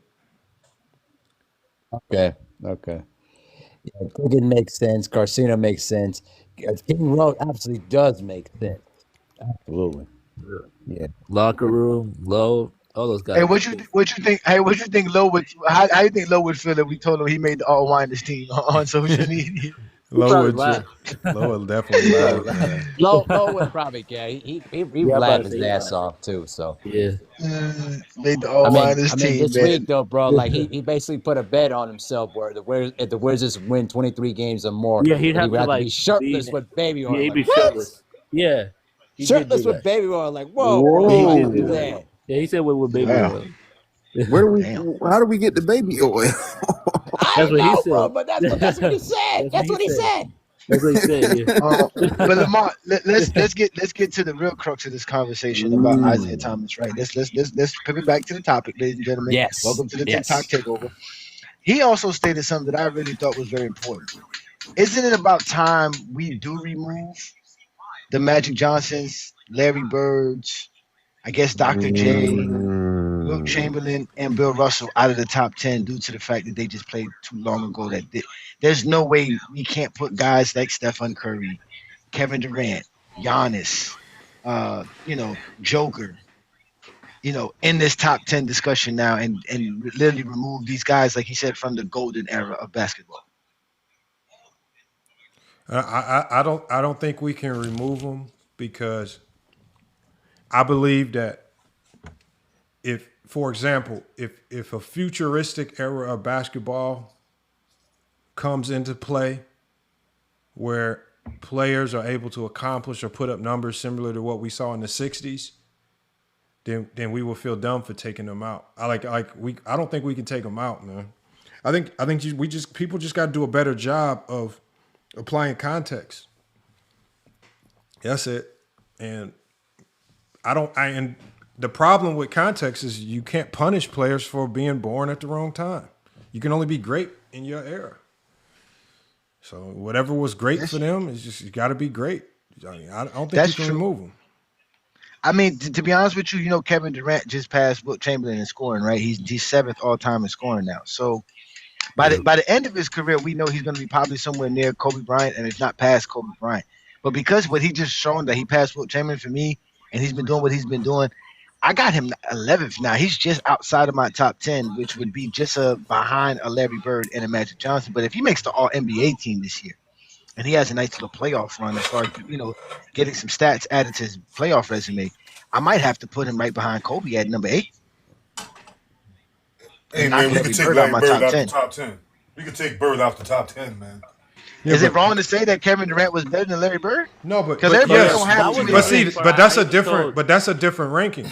The best player ranking should be different from the best career, like greatest. Like the greatest career is your career. Like Barry won 3 MVPs in a row. Like, like as much as we want to take him out because of sheer talent, like okay, I mean he won 3 MVPs in a row. Like that's a hell of an accomplishment. No, but if we do talent, then it's true. Then there's nobody in the 1900s, including Mike. That's what I said. That's what I said. If you do talent, that's gonna knock out Jordan. That's gonna knock out all the 80s and 90s players. Anybody. Yeah. If you didn't come into the league, should only be with the 2000s on up. If you but Bird numbers in the playoffs and the finals ain't that great though. He don't get. He still got a lot of the great numbers though. That's what I'm saying. Like he said, the three MVPs in a row, the 24, 10, and 6. But hold on a second though. But hold on a second though. My issue with Larry Bird is that outside of the 3 MVPs, I mean. When it came down to some of his playoff performances, don't matter. He did shrink a little. Doesn't matter. Don't matter. Murray, listen to what you just said. Hold on, listen to what you just said, Mahart. Imagine talking about somebody's career. You say, well, outside of the 3 MVPs in a row. First of all, you got to stop and explain to me how did this motherfucker win 3 MVPs in a row before you get in? Because once you say 3 MVPs in a row, that in and of itself puts you in a class of NBA player. That is just that's why I say Nikola Jokic right now in our face is already top 10.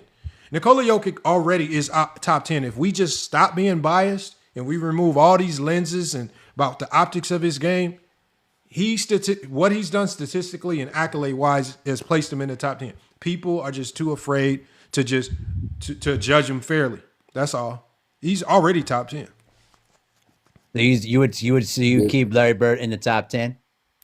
I'm saying his career is starting to get passed up by greater careers. Like, for example, a case can be made for KD having a greater career. A case can be made for Jokic having a greater career and he's still playing, right? Steph Curry has an argument. So the thing is, these guys are not just more talented. Their careers are now starting to pass everybody's up. That's all that's happening. All right, I got you. I just don't know. 3 MVPs is a lot, though, man. Yeah. Sorry, Larry Legend. What the hell? Yeah, I'm hearing water. I'm hearing water in the background. Yeah, I'm hearing water. That's Wildboy stay around the sink and on TikTok. Man, what the hell? I'm trying to get my water. I'm trying to boil for the one time.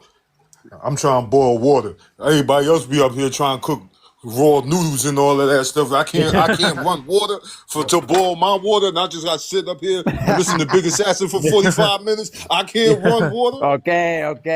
What you boiling water for? What you cooking? What you cooking that requires? Mr. Big Assassin? Damn. What you boiling? What you about to cook? Wild boy. I'm about to make me some noodles. Oh my God. But these ain't ramen. These some expensive. These some expensive noodles though. You know what I mean? Oh, you big. Oh, look, big like Big Assassin talking about his satellite. But everybody got regular. I can't eat chicken cheesesteaks every night. Can't eat chicken cheesesteaks every night. Mom boy got special noodles, not just regular noodles. Man, these are not instant. These take longer to cook. Hold on, he didn't get the 33-cent ones. He got the 64 cent. Damn, y'all should bring Big Assassin back there, man. I got the shit. My shit come with 5 season packs. That shit nasty. Man, ramen noodles is bad for you, bro. For 5 seasoning packs. So Lamar, when Isiah Thomas passed away, right? Are we gonna sit here and say Jordan was right or wrong? Or people gonna start realizing Isiah was the man? What's gonna happen with this guy Isiah? Because he don't look too healthy. I don't know if y'all noticed that he didn't look too healthy on that podcast. No, I know. No, it's not that. I think he had when I was looking at that stream, I believe that they had him on Zoom, and I've seen it before. He turned on that a filter enhancement filter to kind of smooth the skin. I don't think he realized how funny it would make him look. So he turned on that Zoom enhancement thing to make his face look enhanced. Oh, he had a great mustache. It looked like he had a great mustache. And he had it turned up to the max because you could turn the meter up how strong it is. And it seems like he had his turned up to the max. But that shit would look crazy.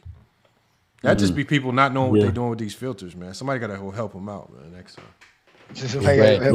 Palsy, though. I did hear about that. I ain't gonna lie though, Lamar. I would love to have him on here. If Six Pick could ever set that up for us. Have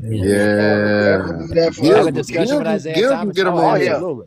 And this time we're kicking all y'all off. We ain't doing it like we did with Gilbert. Y'all ain't gonna get a chance to talk to Isiah at all. It's gonna be me and Lamar. Right. We're kicking all y'all off. And listen, when it comes to Isiah Thomas, he can only talk to specific people that know their basketball.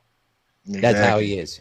No, it's just that when we trying to have a specific conversation, we can't allow it to just get completely derailed. You have people like Plato come up here wanting to debate weird shit, and argue with him. I'm not trying to argue with Isiah Thomas, man. No, and Isiah Thomas is not a social media content creator like Gilbert Arenas, who engages with fans.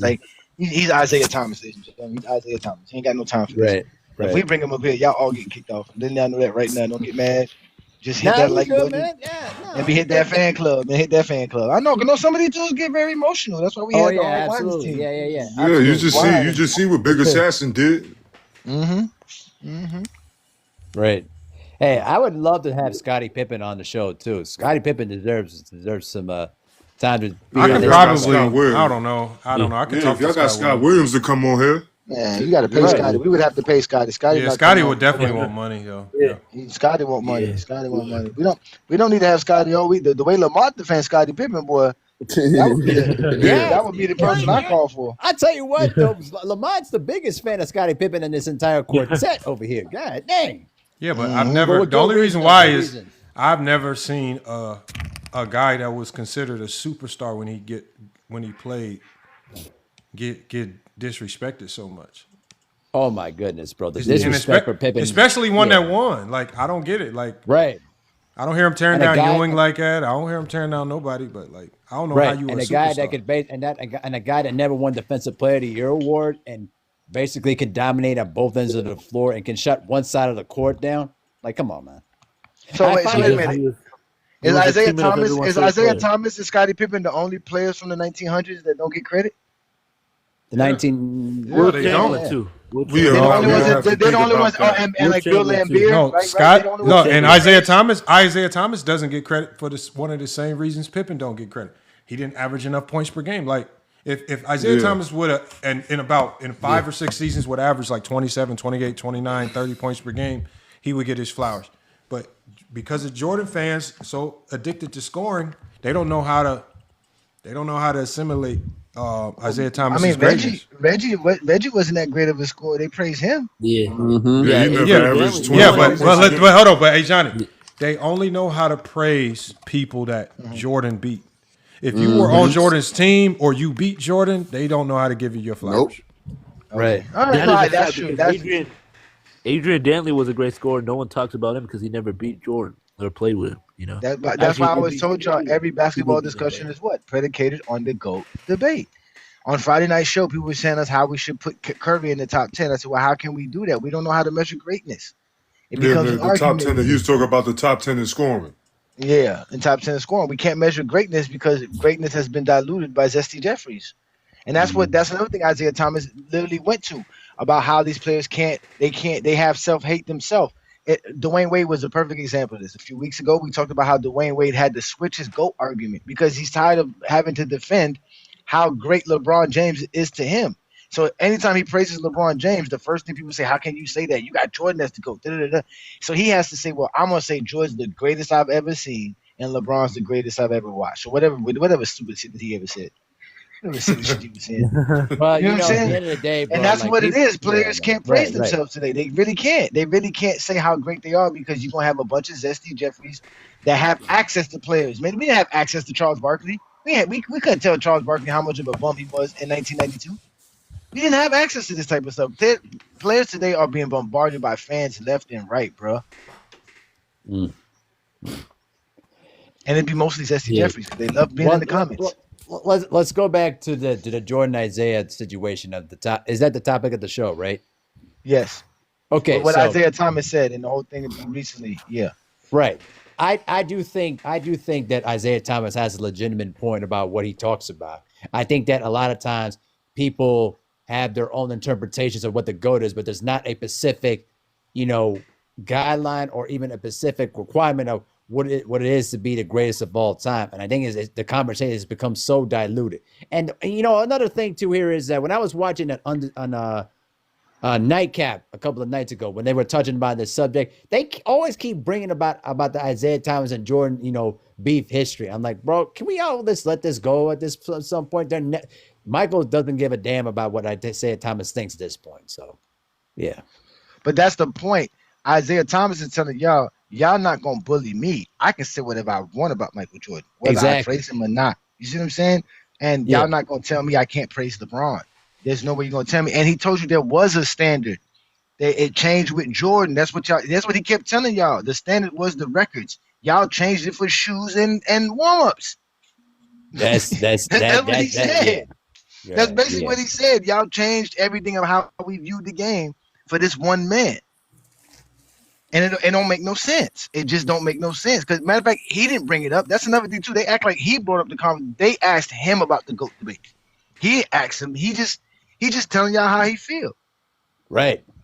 But again, these dudes' words matter. That's why they were mad at Six Pick for coming up here and telling us how Six Pick feel, because they really care about what these players say, because to them, supposedly these guys' opinions matter. None of these dudes' opinions really matter, man. The record books is what matter. That's what Isiah just told you, man. It's about what's in the record books. This man's all over the record books. Y'all gonna say he's not great? How? Johnny. Can I answer? Go ahead, brother. So this is kind of similar. I had a conversation earlier on TikTok, and I asked a question. Taking out the 6 rings, right? Explain to me how Jordan is better than Kevin Durant as a basketball player. And no one wanted to answer my question. They talked about greatness. They talked about no, they brought up accolades. They brought up accolades. Yeah, they brought up accolades. Everything else, I'm like, so with that being said, the game progresses. I'm a LeBron fan, right? If Wemby rattles out 2 or 3 chips and is dominant on defense and rings up accolades, I'm not about to sit here and waste my time at 60 years old arguing with Bron fans. Hey Johnny, let me do something real quick. We got Dale up here. Dale was interesting because he came up here. Yeah, I heard him last week. He said that he cooked you. He said that he cooked you. Yeah, I talked to Coach James King a long time ago. I talked to him, man. No, he said long time ago. No, Dale, Dale, no, that's not what you said. No, let's just stand on what you said. No, that's when he said it. Yeah, that's what I'm saying. He said that. Hey Johnny, he said that he blitzed and cooked you in a conversation and that you were scared, you did not want to smoke. And I was like, why would you say this on a night when he's not here? And he actually came up when you were here, Go James Kingdom, man. So can I tell you what he said? Yeah, go ahead. I want to hear what I said. You said John Stockton was a greater all time than Stephen Curry. That was in 2022. That's what you were trying to convince me. That was in 2022, yeah. Yeah, even in 2022. Yeah, even at that point in his career, after he won the championship. Right. Stephen Curry accomplished a lot more since 2022 beyond just a championship. 4th championship, right? 4th championship. Same amount as LeBron. Championships don't make you better than John Stockton. But look who he beat in the championship, though. On top of it, John ain't got none. So I'm saying, how long can you drag this to a guy that even got one? How long can you really drag this on? Go, John King. Drag what? He ain't got none. He ain't got one. What records does Stephen Curry have? I'm talking about Stockton. Okay, Stockton has. I got him all time. No, what records does Stephen Curry have? He's led the league in 3-pointers made 8 times. I think Ray Allen and James Harden only did it once. He got 6 seasons where he hit 300 3-pointers made in each season. I don't think nobody. I think somebody think they did it like once. And did it just last couple of years, 300 last year. Nobody did it like 3 times. Like nobody did it like 3 times. He's top 10 in playoff points. Right, top 13 in regular season and playoff points. I said record, so that's not a record. Top 5 playmaker of all time. That's not a record, sir. What you mean a record? I said okay. record. So are you talking about accolades? No, you know what so record 2 scoring titles.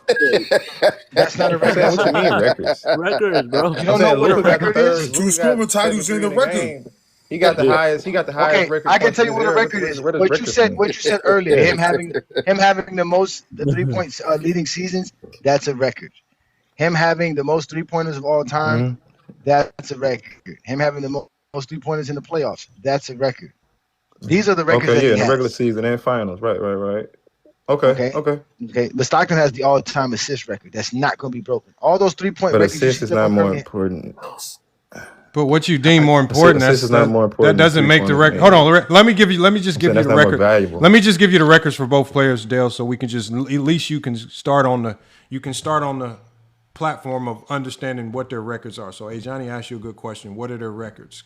And that's important because it goes to their greatness. Stockton's records. I mean, when we mean records, it's a record that you hold. So Stockton has the assist record. Stockton has the assist per game record. Stockton has the single season totals assist record. Stockton is the all-time NBA leader in steals. And Stockton is the all-time leader in steals per game. And then Stockton has, and I guess it's at least the NBA says it's a record. He has the most seasons with 82 games played. So those are his records. Steph Curry's records are 3-pointers made, 3-pointers in a season, 3-pointers per game, and free throw percentage for a career. And more 3-pointers made than free throws made. He just accomplished that this year. Okay, but you guys said you had this conversation in 2022, so I don't know if that would apply. But again, I'm saying, what did your records lead to? What championship is your record? I know championships don't necessarily make you better, but you got to win something. That's not your argument. You was arguing about the records. Now that the records don't fit your argument, you want to move the goalposts. No. So what you want to move the goalposts now. Just say that. Let's go James Keenum cheerleader right there. Nigga, no, I'm not no cheerleader. I'm just you know what I am? I'm the basketball dummy's conscience. I'm the Jimmy Lee Cricket. Right. I'm the Jimmy Lee Cricket for you basketball dummies. How do you feel being a basketball dummy on a Saturday when you could have been watching football? You said you came up here. You came up, and first of all, why you holding on something from 4 years ago? You said that he said this is 2022. You waited until 2026. You waited until 2026 just to say this to go James Kingdom. You could have DM'd him that. No, you could have DM'd him that. So go James Kingdom. Wasting our time now. So go James Kingdom. So you still believe Stockton over Steph, right? But you told me you don't rank players that play. Stephen Curry has done enough right now to where I got him somewhere around 2021, so he can get ahead of Stockton right now. Wow. Oh my God. 2021. Wow. Okay. So hold on, Dale. I think this is what you did. The best way to argue for Steph Curry is to tell us whether you use the same argument that you used in 2022 or you create a new one right now. What like in your definition of greatness, and why do you feel Steph Curry's greater? The argument roughly the same. What like I said, what did that lead to? I understand you got all these records. What does it lead to? Okay, but mine has led to 4 championships. Mine has led to I have revolutionized the game. Do you see how the 3-pointers, the spacing? That's all because of Steph Curry, and I think it's gonna go back to normal because he's gonna retire. So I think because he got like 3 more years, how many years? I think when he retires, gonna go back to 2 like double big. He's gonna go back to like kind of that style. But yeah, this guy's revolutionized the game. Who's better defensively? Top 5 Stockton scorer, or- top 5 playmaker of all time. 4,000 3-pointers made. He the only guy that got. Wait, you said top 5 playmaker? And this y'all just let him talk, y'all. Let him talk. Look, go James Keenan. This is another thing, bro. Steph Curry has the biggest when it comes to aspects of basketball. Shooting, like Giannis and LeBron are closer to each other as finishers than Ray Allen and Steph Curry is as 3-pointers. And in any other category, same with rebounding with Wilt and Dennis Rodman, same with blocks and whatever, right? Steph Curry got the biggest gap in NBA history when it comes to shooting. So it's not just he's just a shooter, and that's another lie. He can, like Kyrie Irving, for example. What can Kyrie Irving do at a high level that Steph Curry cannot do at a high level? Now, who's better at a high level? He can do the same shit Kyrie can do. The difference is you can't come out here 30 feet. This is my land and my land only. Ray Allen can't come out here. Yes, they can hit 1-2 shots. I'm shooting 10, 11 shots a night for my career on 40% in the playoffs and the finals. Right? So I don't get it, bro. Who's better defensively? I don't get it. He's a bucket getter, bro. Who's better? Who's better defensively, Stockton or Curry? Stockton or who? Curry? Of course, Stockton. Yeah, I say Stockton. So that side of the floor don't matter? No, it do matter, but it don't matter more than the other side of the floor. Right? Both sides matter, but which side matter more?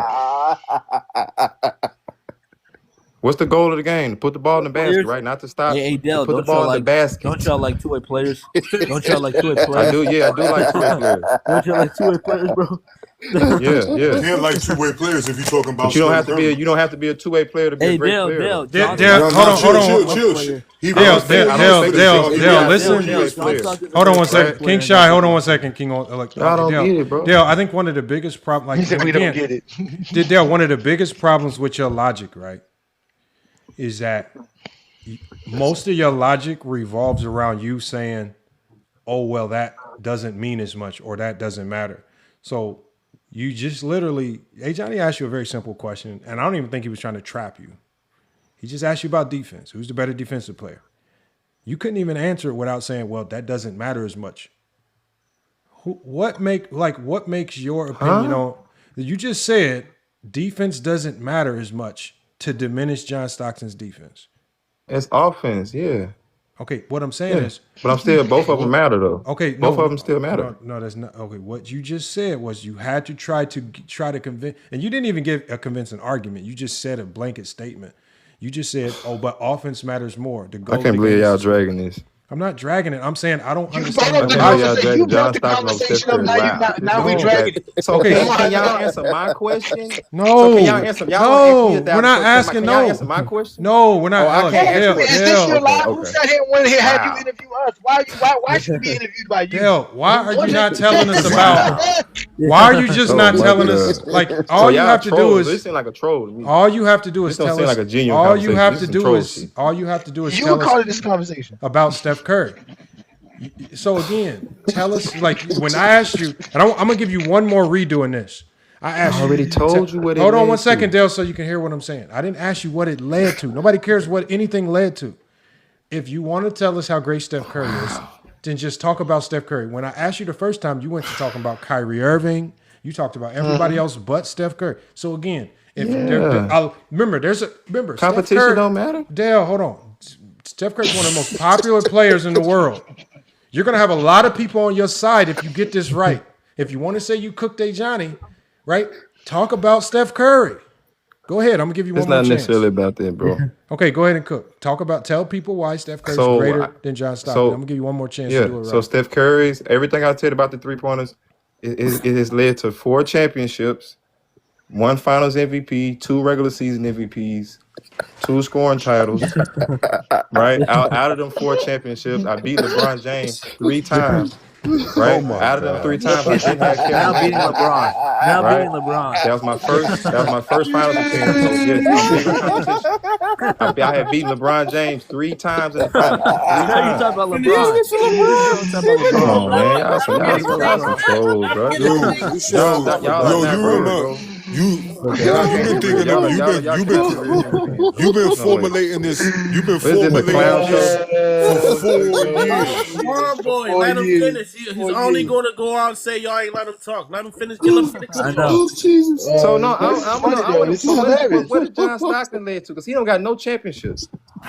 He wasn't even the number one option on his team. Oh, wow. He wasn't even the number one option on his team. What are we talking about? Crazy, man. That's why I say this got to be a troll. Dale, how do you? Hold on, Dale. Can I ask you one question? Dale, how do you?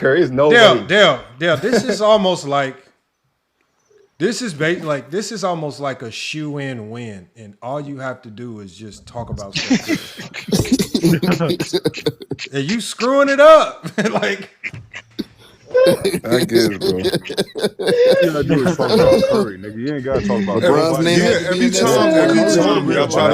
every time y'all supposed to explain something for a player. Hey, James, the man said Steph Curry is greater because of LeBron James, man.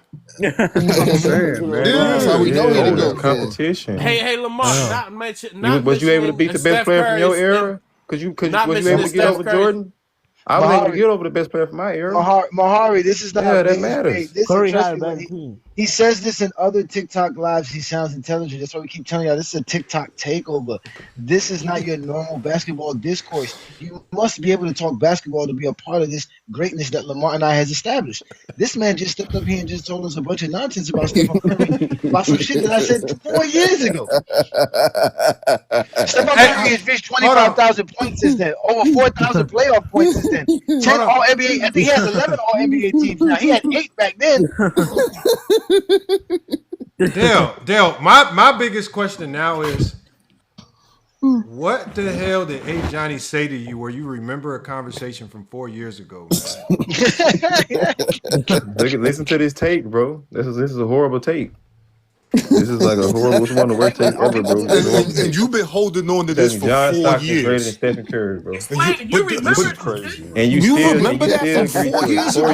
But why do you remember that from 4 years ago? Explain the why. I want to know why you've been holding. Hold on, watch this. Hold on, watch this, y'all. Watch this. This is how we know. I already told you I ain't talking. Hold on, watch this. Now check this out. No, Dale, check this out. Check this out. This is how we know. Hey, Johnny must have really did something. Dale, tell me the most happy moment you had from 2022.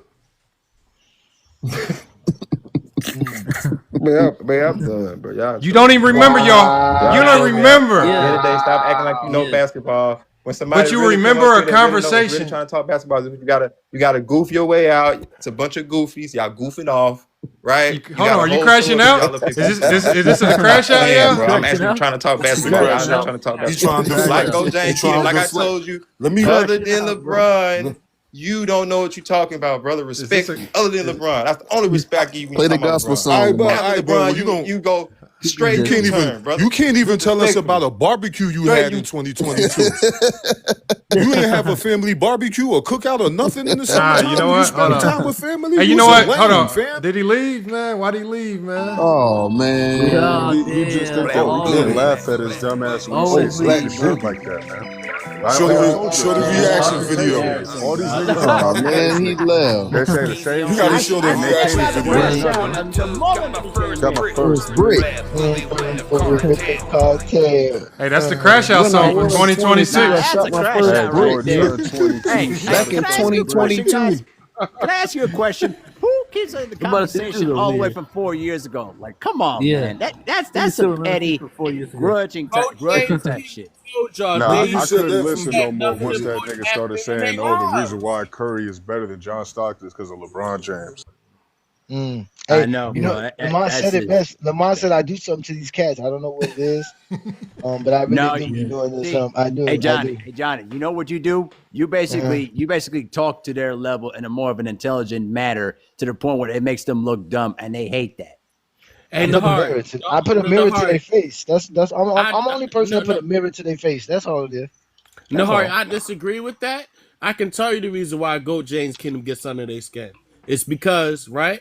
He's a middle-aged man with a beautiful wife, a beautiful family, living in Florida under beautiful weather conditions with a good job that's able to build a community and make money off of basketball. Meanwhile, these dudes are stuck screaming their nothing opinions on YouTube in the comment section that no one's ever going to read or give a fuck about.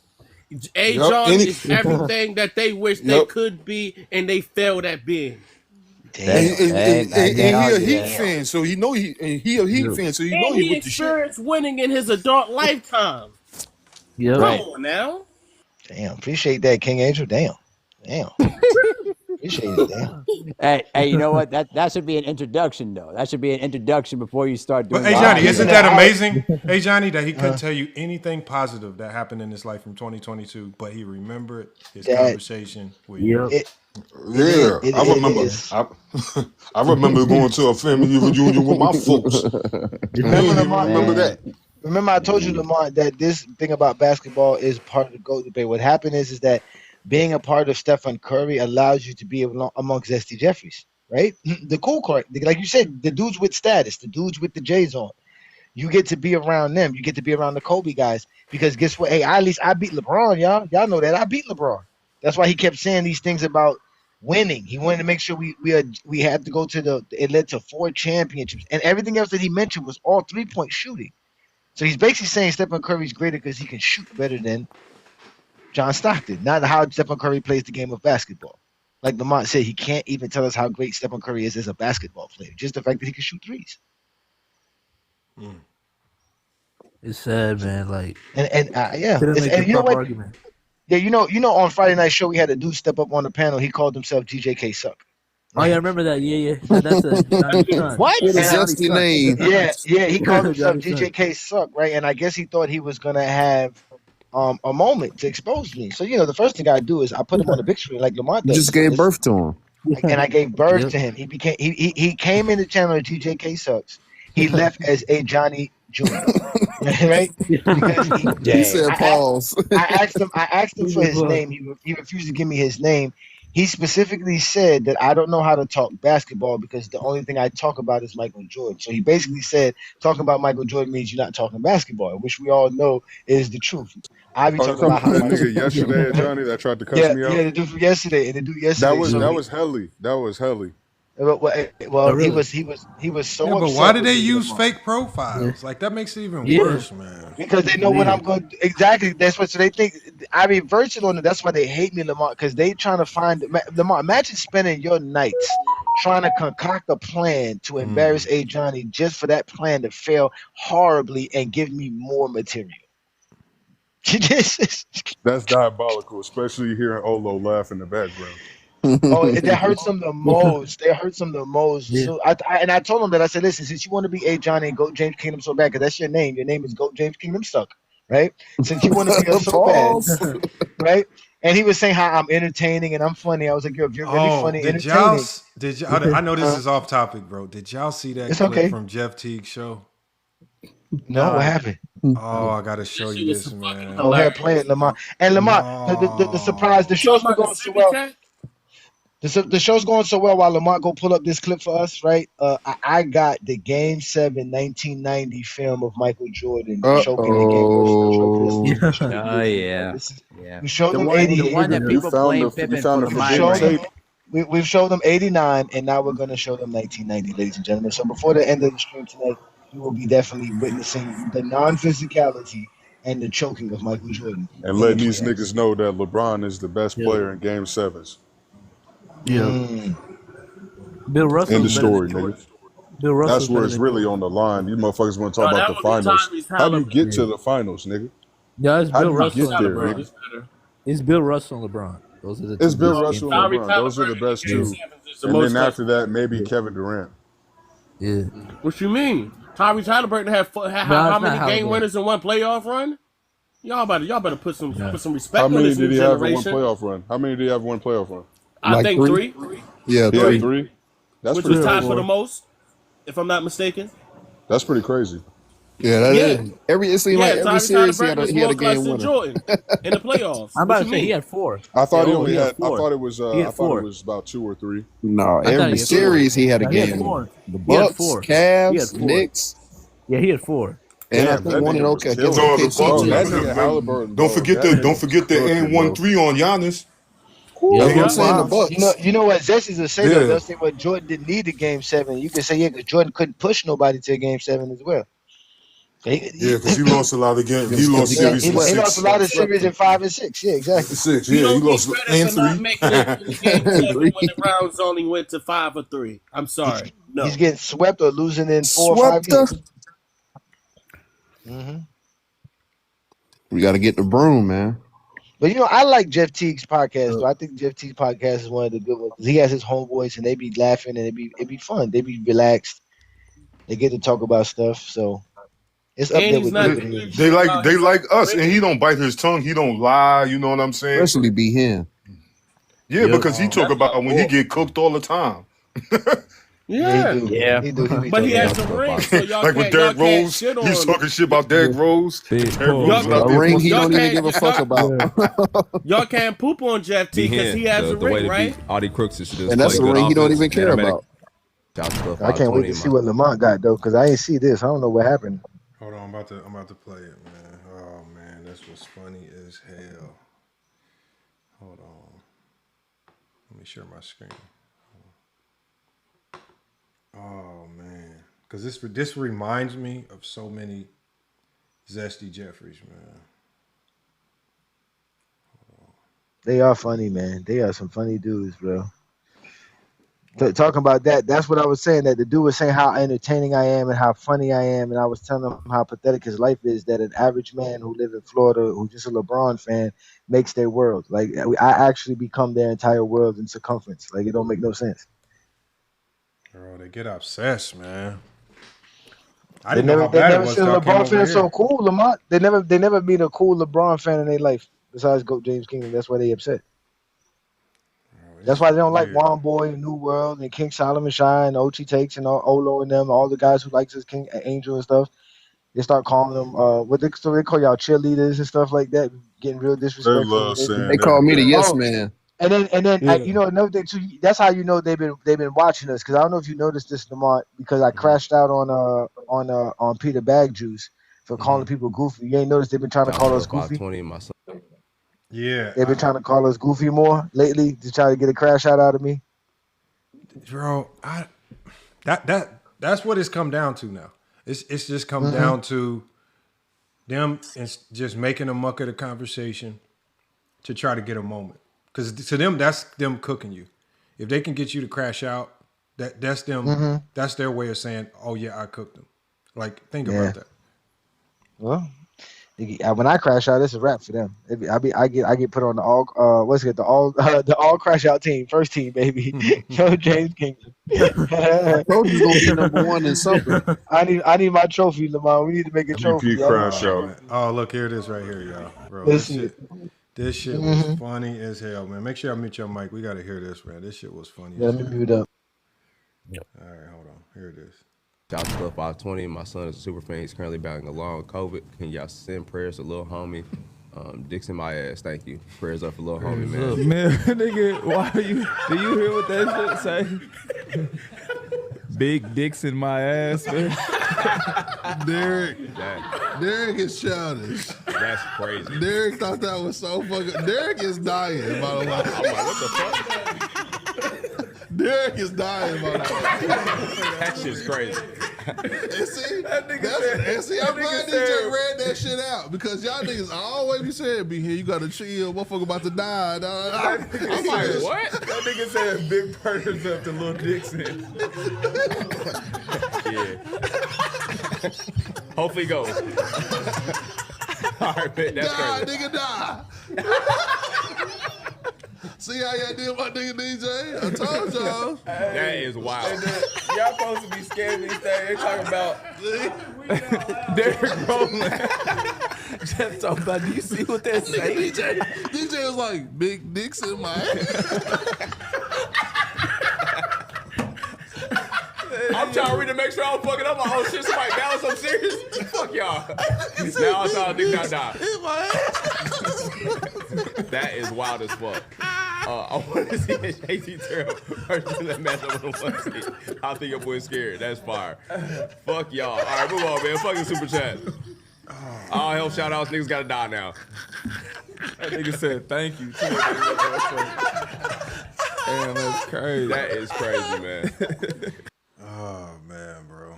They childish. What is wrong with the internet, man? God, What people the are crazy, hell was bro. that, man? Like who That thinks is of that? wild. Like who thinks? And then they did Who it as thinks a of that? super chat. Like that's only a Yeah. Zesty Jeffrey. Only Zesty Bro, Jeffries Hey, do man, stuff you like got that. your money's worth. Shit. That's definitely Zesty Jeffrey behavior. And he said Bro. he put a real serious thing to make him take it serious, but he said to make him really read his name and be out of the element and be like, professional. Damn, that's crazy. Oh my goodness. Y'all would have never survived in public broadcasting era in the 90s. No. Oh, hell no. Hell no. Straight up madness, bro. Like, can y'all just man? Damn. Yeah, that's what makes the internet special, man. That's why the internet's special, man. Hey, Shot, hold on, King Shai Solomon. You gotta go like the only person I can see falling for that is like King Ro. Like go on King Ro's channel with like a fake logo with your name and then make King Ro say that. You know the funny thing about King Ro is Lamont. Hey, Lamont, you know the funny thing. That's saying right out loud. Hey, Lamont, the funny thing about that. Yeah, you falling for it. And the funny thing about that is that King Ro wants Taking to a fall debate me for so it too. bad. Hey, Lamont, he wants to debate me so bad. Man. No. Said, go on this channel. Next time he's live, man, go up there, Yeah. change your profile name. Bro, because King Ro, when he sees a new name, he's gonna be super happy to get a new name up there. Yeah. Bro, as soon as he says it, he's gonna definitely say it slowly too, bro. That's just gonna be funny.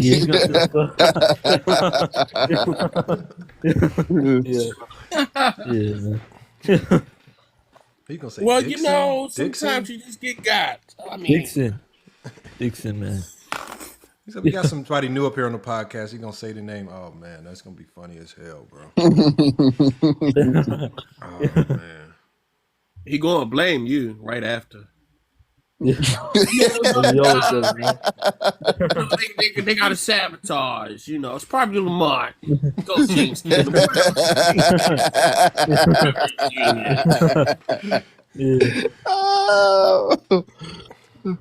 Bro, I've never seen so many people get mad at me and Ajani, and we don't even know what they mad about half the time, bro. People be telling me so much stuff. They be like, "Yeah, King Rose said this about you." And I'm like, "Bro, what did I do, man?" I'm sorry. I don't even be on internet for like a whole week. People be like, "Yeah, such and such said this," and I'm like, "Bro, what did I do?" Like, bro, I don't know. That's why I blame Go James Kingdom. I've been instigating with my stories. I can't lie. Go James Kingdom a lot of shit. That happened to me on King King Rose Speech channel. I went on King Rose Speech live the other day, and as soon as I got there, I had some dude doing the same thing Dale did. They had already a script argument with me, and they wouldn't let me speak. They were ready for me, bro. Like as soon as I pop up in the comments, I mean, like it says right there, Go James Kingdom join.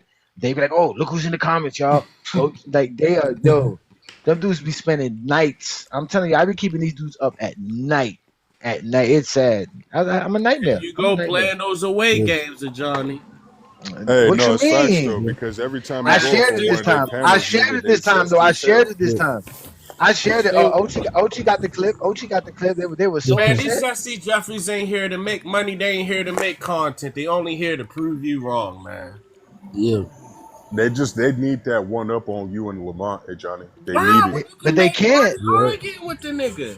They can't. What one up you gonna get when you can't talk basketball? It was just as clear as day when we told him when Big Assassin said, "Yo, you're 42, Juan boy. What is it you need to learn?" They really think they know everything. They don't think that you can keep learning in life. This dude said, "You said this about Stephen Curry in 2022, as if 4 years haven't passed, and I can't figure out and learn something about." You know what I'm saying, Lamont? Like they refuse to learn.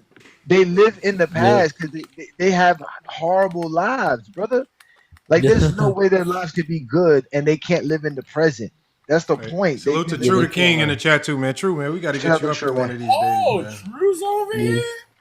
Yeah, True the King be supporting. Shout out to him, man. Let me get my picture back up here. Let me get a picture. Get the Zesties upset, man. Oh man. Dale is something different, man. Dale is different, man. Yeah, Dale does not know shit, man. You know who I haven't seen Willie in a while. Like ever since Johnny went over to because he was in my comments. He was in my comments for like a month straight saying something about road games. Then Johnny went over to Vision's panel, and it's like he got banned from the internet from that point forward. Like I haven't seen him since. Yeah. I don't know where he's been. I saw we Willie. seen I him saw was Willie. on King LeBron started Solomon's playing. live. I'm about to say, yeah, he was on my live. And he was also on Will's live. That's a good thing. Yeah. I could not stand that Willie dude. I'm glad he's gone. Good Once riddance. LeBron started playing good, he disappeared off of FYI. He had nothing to say. But you know, I ain't gonna lie, to Lamont. That's a good point, Lamont. Since I went on No Ball Talks live that day and had that big, because I like I said, I really destroyed him because I got with Glock and Mark at the same time. Like I said, I had them crying about me, like they were literally crying, like hurt. They're like, oh, I don't know why it always get like that with him, because y'all don't let a dude speak. Y'all all want to sit here and cut people off and hold, and control it. Just like that's another thing too. You heard what Dale said. Y'all never want to answer my questions. They think that we're supposed to sit here and just answer all their questions and not have no questions to ask them. They don't never have no takes. Yeah. Can I get everybody's take on this? Because I was talking, I don't even know if I got to talk to Johnny about this all the way. In last night's game, Bucks versus Lakers, man. What I saw last night, like if people were actually really watching that game to watch basketball, it was something that happened in that game last night that if you didn't have LeBron James ranked really high or even at the top 1-2, what I saw should almost make it official. We're talking about 41-year-old LeBron James. And obviously he got the cooking, right, in the fourth quarter. But late in that game, they had to switch up all their defensive assignments and put Giannis, a top 3 defender in the NBA, on LeBron late game to slow this man down. And the funniest thing about it is people after, obviously Giannis got the block and he got the steal at the end. And, hellified plays. You got to give him credit for that. But to me, the fact that you have to take a top 3 defender in the league to slow a 41-year-old LeBron James down in the clutch is crazy. Not Luka, not on nobody else. They put him on Bron. And the funniest part about it is, conversely, LeBron was guarding Giannis late game. Because remember, they say he runs away from these assignments. Late game, after Giannis scored that one layup, he scored a scoop layup like on Jackson Hayes. Bron took over and defended him late. So we saw 2 crucial things. LeBron defending Giannis late and Giannis being forced to defend Bron late, man. And nobody's talking about it. They're talking about how he got the ball stolen from him late game. But I think they missed the bigger picture. And that's why I say this is why nobody can talk basketball, because everybody always misses the bigger picture. LeBron to retire so much, but when he does shit like this, it's like, nigga, for what? But again, Lamar, like I said, it's all about the GOAT debate, because to praise LeBron would mean what? Obviously, he's better than Jordan. That's the problem. That's what people don't understand. You can't give them no praise. That's why I stopped crying in the GOAT debate, because the more I praise LeBron, the more they're going to cry. So I just got to praise LeBron. Oh, that's all you got to do. That's all they got to do. It's their mission to try to convince. But I'm saying, what did y'all think about that last night? Because obviously the Lakers lost. I'm just saying, like, to me, that fourth quarter answered a lot of questions, like about where LeBron James is. Like when you talk about top 15 players in the NBA, top 20, like last night proved to me he's still a top 15 player in the league, and it's not even close. If it wasn't for him doing what he did in the fourth quarter, they probably would have got blown out. He's a top 15 player. You're right. You're right. I didn't think of it like that. I the way I thought about it was watching, like, yo, this dude is still the best player on the floor. Like he's still the best player on the floor. That night. He still was the game when he was on the floor. The Lakers were playing better. It just seemed like he was on top of everything, and it was like, yo, this dude is still controlling the tempo, the pace of a game. I don't understand how people can't see his greatness, man. Johnny, I had Cleveland flashbacks last night because that nigga LeBron went to the bench and they started losing. Yeah. Like I said yesterday, Johnny, how you going to ask a blind man to read? You talking about people can't understand what they seeing. If your mind can't comprehend, you feel me? This you're saying, nigga. Your eyes can't see. They got braille for blind people. These niggas, they ain't got shit. I don't know. And another thing I've been noticing too that nobody's talking about, and this is just my opinion, Yeah, Luka can't be the point guard for the Lakers if they want to win. He's been horrible. Like they can never get rhythm. Yeah. They can't run offense, and I don't know what it is where he's starting to become extremely predictable, right? And his like all his great playmaking, like for him to make a play, it damn near has to look like a Hall of Fame highlight reel type of play. He can't just do the basic. It is bad. Like, and nobody's talking about it. I don't know. Like, and it was the game before that, the game that they won when they beat who was the other night? Who they beat? New Orleans. And I texted Johnny and I said the Lakers only look good when Bron is running point. They can't function when Luka's running the point. The offense looks horrible. I don't know what it is. Bron saved them against New Orleans. Nobody talked about it. We need Reeves back. Yes. Yep. We need Reeves back. No, I'm talking about Luka because think about it. Like we have to put Luka's feet to the fire. And he can't. Because Luka right now, defend too. He can't defend without fouling either. That has nothing to do with it either. Luka right now is a top 5 player in the league, and for you to be this big of a liability, like we expect him to be a liability on defense. I never expected him to be a liability on offense. I never thought I would be saying that about Luka. That's the problem. You can't. The month of bad December, on both he sides. shot 20% from three, Lamont. Which In is the month of ass. December, Which is ass. 20% in the whole month of December. He shot That 20% from three. That is unacceptable. And then the turnovers is getting worse day by day. Turnovers, the defense, the 3-point shooting, the shot selection is just not where it needs to be. All I hear online is trade LeBron, and I can't wait to get his Well, contract. I'm sick of hearing that shit. So I can get some pieces, and I'm like, what pieces you gonna get? That's what I always ask people. Like y'all always say, trade LeBron because he's so bad. Yeah. But I said, in your mind, if you think he's so bad, what do you think other teams are going to give up for this bad player? Like, what do you expect to get? That's going to be anything of if he's so bad. Like, I don't get this stuff, man. But they just be saying it again The thing just is to they've say been it, to using feel better recently about is themselves. the thing they've been using recently is LeBron's making $52 million, so somehow that's indicative of the effort that he needs to put in every game. Yeah. I'm just like, bro, what the fuck is wrong with you? Hold on.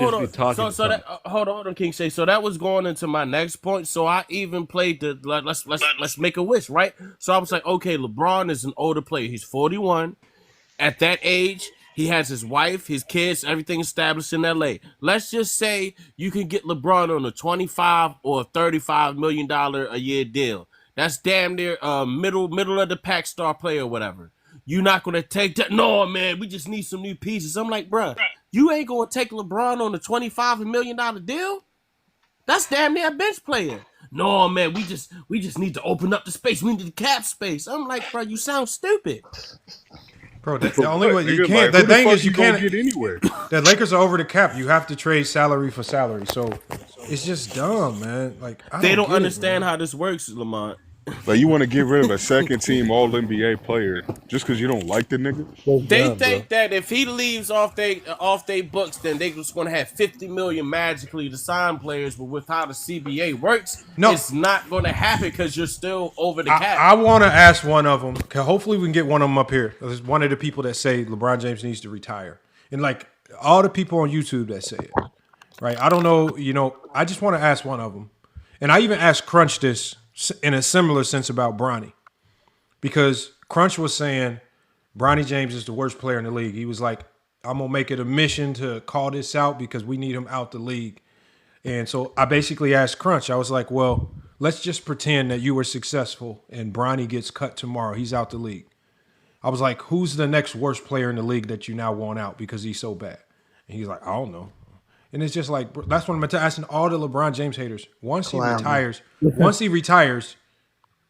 what's next? Like, what do you do next? They're cooked. Wow, Because these niggas ain't got no other thing to talk about on YouTube or any other social media platform. Hold on. Hey, Lamont. What's up? Well, what's up, everybody? What's up, y'all? Hey, Lamont, you know Ticket TV? Lamont? Yeah, I know him. What's good? Man, tell me why I was watching this man live today, bro. Why they was mad because Nana was giving LeBron his props. Like they were just mad because he said LeBron, he's the standard. He's great what he's doing, and they got mad at him for just giving LeBron props. Like who was I don't giving know them why they props? was mad. Giannis after the game, he was talking about how Yeah, LeBron was the because greatest and the consistency, and comparing the fact that he just got through his 13th year and LeBron's in 23. He's basically just giving LeBron props. Yeah, and then they was mad when they was mad when like they said like LeBron gave him his jersey. They said, "Oh man, this nigga Lon's a clown." I said, "What the He's hell?" glazing. I know, they was saying that. I said, "Bro, why y'all so mad, bro? He giving his props." Who are we supposed to glaze? They don't want to see that. Yeah, but go. I don't look at any of this as real. I don't look at any of this as real because I guarantee you, and we know none of them would ever be sitting courtside. But if one of them got lucky enough to sit courtside at a Laker game, and LeBron James walked past one of them and handed him that Laker jersey, these motherfuckers be jumping up and down like a little 5-year-old kid. I promise you. Especially Mars, bro, because I heard Mars. I think he was there too, and Vision too. Respected you, LeBron. Oh, but think about Mr. Moss. Mr. Moss is a Sacramento Kings fan. Think about his life, man. Come on, man. Just think about this. So close to greatness. Yeah, it's bad like Ox. Yeah, you gotta remember. Remember when Braun was telling the story about he was on the walked on the elevator with two dudes had on 2 Fuck Braun t-shirts, and they was like, "Oh shit, man! Hey man, we love you, man." They really paid me to wear this. Hold on, who said that? What happened? Remember when LeBron was telling the story about they had the Fuck Braun t-shirts on the elevator. And when they seen him on, it was like, "Oh man, we love you, man." They gave us the t-shirt. In the middle of it, too. That was right in the middle of it. Fucking clown. Just didn't hate him as much as they were saying that they did in Cleveland. Yeah, they didn't. As soon as they saw him, goofy, bro. In real life, but in Mr. Moss, surprised if they paid fans to sit in that stadium and jeer at LeBron when he first had his first game back from Miami. Man, look, I they're wouldn't be all surprised. like, that was when he hold first on. came back. Anybody that first of all, there's nobody there's only a handful of people whose hate for LeBron I feel is genuine. The only person I feel their hate is genuine is Ticket. Outside of Ticket, all of them are just faking. They're just, it's pretend. Like Mr. Mize, I can tell that he's faking. He and a lot of them expose it. King Rowe was not hating on LeBron. He developed into that because he got mad at GOAT James Kingdom and he got cooked in a few conversations. His only way to fight back is to pretend to be a LeBron James hater. That's his only way to fight back. That's GOAT James Kingdom fault. Like a lot of this you got to blame on Johnny. We need to do a TikTok live about the multitude of people. We need to do a TikTok live about the multitude of people who have literally changed their whole identity because of you, Johnny. Because of GOAT Jenkins. That is kind of true, because when King Rowe used to come up on the panel, he wasn't talking all that crazy about LeBron. He just didn't like the fact that we was cooking Jordan on the Johnny shows. It's when he would say something zesty. You know how Johnny gets when you say something zesty. He don't. It's all foot on gas. He don't. And then he'll turn you into all types of clips and stuff, man. Hey, at least we not like and make it sound bites. So what is put on Jordan fans next? We don't let them live. Hey, man. and Johnny, what's the number one thing that they do? The number one thing that they do is they'll go find a platform that also hates you. So they typically will start going to watch Michael Jordan Fans Are the Best, Team Up, Sports and Fitness, and then they'll start getting the boss to pull up to their panels. Then they'll have the boss to start talking on those panels. And then the first thing that comes out their panels is, I was over there on GOAT James Kingdom panel, and I could it's like a relief, man. I swear to God. It really be like that. Nigga, I went on All Balls Live one time, nigga. I promise you that's how it go, man. I promise. And he was talking about Johnny, nigga, on GOAT James Kingdom, because he saw me pop up in the chat. He was like, "Oh, that's New World." He be on GOAT James Kingdom, and he be talking with Johnny. And I was like, "Damn, this nigga." I'm not even on the panel yet or nothing. After that YouTube video, All Balls follows me on streams and says, "I'm watching you, boy." Bro, I'm just like, he got me blocked. I know I screen capture you. See, I told all y'all need to block those niggas when they be trying to follow you, because they just trying to know when y'all live so they can come and blow up the stream. All they were bro, talking about about blocking me. No, hell no, I'm not blocking them. That's called free promo. You can No, say you a little bit different. that's called 'cause free you promo. made the No, business all of it. y'all, bro, y'all need to flip that, man. Let they hate be a profit margin for y'all, man. Them dudes, Man, they sitting there trapping. Juan boy be blocking them niggas. I got on a panel with FYF. Them niggas called me a dick rider, a FYF apologist, and blocked me. And I ain't been able to get on the panel since. Oh, you got your groupies. I'm like, damn, it's 5 of y'all, and I'm the only nigga trying to back the nigga up. So what are you saying? I'm like, all right, I'm a little bit drunk, but nigga, it's 5 of y'all. Shit. Hey, on Friday, King Speech Row, and they were talking about Kevin Love in 2014. I said 2014, Kevin Love was putting up empty stats, and then this nigga was saying, so don't go. He told King Rowe, don't talk about King Shy Solomon in the chat. And then what ended up happening is Rowe said, I'm a throat James Kingdom supporter, and he won't come up here to debate me. That's what he said. Hold on now, King Shy. This is I'm gonna tell all y'all on the panel. Think about this. Hold on. I want y'all to really and I want y'all, we all men up here, right? So we've all grown up as little boys to men, so we know how men's minds work. I want you to think about when you call somebody throat James Kingdom, what type of visualization has to be going through your brain. With the gayest names. No. Hold on. I don't care about the name in and of itself. Man. I'm saying, I want you to think about this, to say this as consistently as they do. How do you say this that consistently and you're not visualizing it? And that's why I want y'all to ask King Rowe. They say this, and I'm like, bro, we're men. Like, men are visual creatures. There's no way that you're saying this and you're not visualizing it. That's what makes it worse. That's why I say y'all need to stop doing that. Because man, them are some hellified thoughts to be having right there, man. That's some hellified thoughts. Boy, you're asking about them. Now you want to fight a nigga too. Okay. You the one saying the shit. You inviting saying that, bro. Bro, it's not inviting it. They're visualizing this, man. They're visualizing it. Because they fruity peppers, bro, for real. Fruity Peppers is crazy. Like, think about it. I be begging these guys. I beg them. Y'all all hear me. Let's just please talk basketball, right?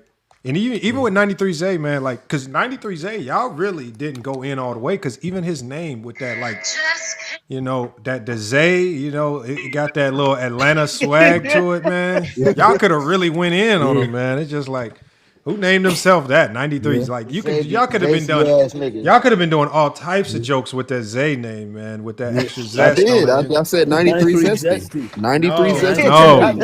No. Bro, that ain't enough. Any grown man, wasn't on that stream. Any grown man that takes the I know the word first few letters. It's no word. Any man that takes the first few letters off their name and they want you to call them by the last few letters that make them Tay. Man, come on, man. No, bro. Bro, if your name is Dante, you're Dante. If your name is Dante, I'm calling you Dante. I'm not gonna run around calling you Hey Tay. Like, no, bro. I'm not doing that, bro. I want you to think 93 Zay. I want you to think about it. 93 Zay. I want to know what is your real name. I'm not gonna be running around calling you by the last few letters, bro. That's what you're. So you're not gonna. So you're not gonna call yourself Lamonalicious? Niggas just Zabalicious. They be like, yo, I don't even want to say that. I swear to God. Wait, hold on. Think about this, Wombo. You better not call no nigga that.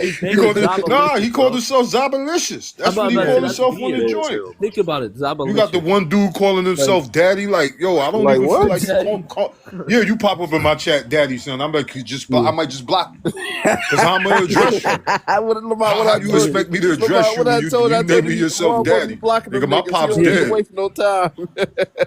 Nah, I don't waste no have time. Sexual fantasies about LeBron. See, I knew it years ago when they started calling us LeBron sexuals. I was like, why the fuck would you say that about a They nigga, fruity, bro. Like, why would you say that? Especially you supposed to be some. I got an emoji for him right grew here. up watching Jordan, and you some hard nigga that is so tough and everything, but you calling niggas LeBron sexual. You ready for it?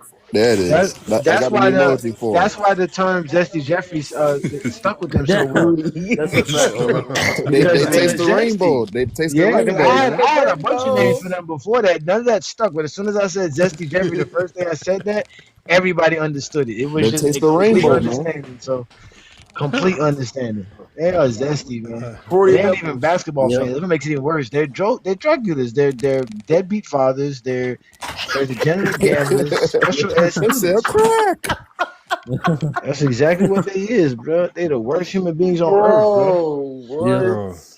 You be hurting them with the deadbeat father one, cause man, when you say that to some of them, boy, they They all be just shut crashing down. out, boy. They will They shut crash out down. for real. Yeah. No, he be striking a We nerve. got the drug emoji for him.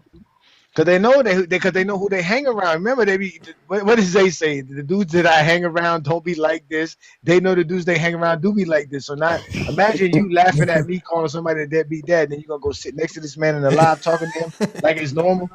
Of course, it make you feel some type of way. You feel bad because you know that dude ain't taking care of his kids, and you ain't never tell him, man, you should be a better dad instead of being a better LeBron hater.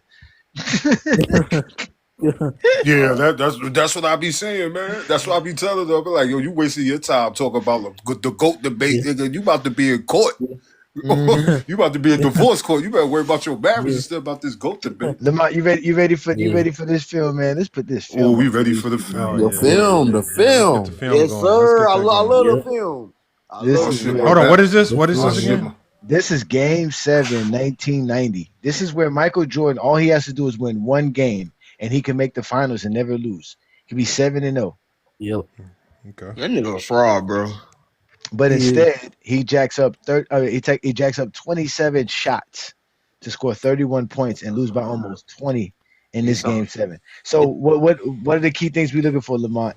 The first thing is the physicality. Okay. Right? Supposedly they were. This is a Game 7, right? This is win take all games. Win or go see, home. Yeah, we should see the most desperate Detroit Pistons, Yeah, right? we They don't should be want to seeing lose. clotheslining in midair. We should be seeing All elbows to the kinds jaw. of stuff. We should be seeing that, right, Lamont? Suplexes. We should be seeing that as well, right? So let's see what we do see when we see this. So let's watch it. We should see Big Assassin in the 5th row. He was there, y'all. Big Assassin. Big Assassin. Hey, check out the emoji. We should see Vision, bro. Vision. Look at the emoji. Yeah. They go Jordan. Yeah, Breaking.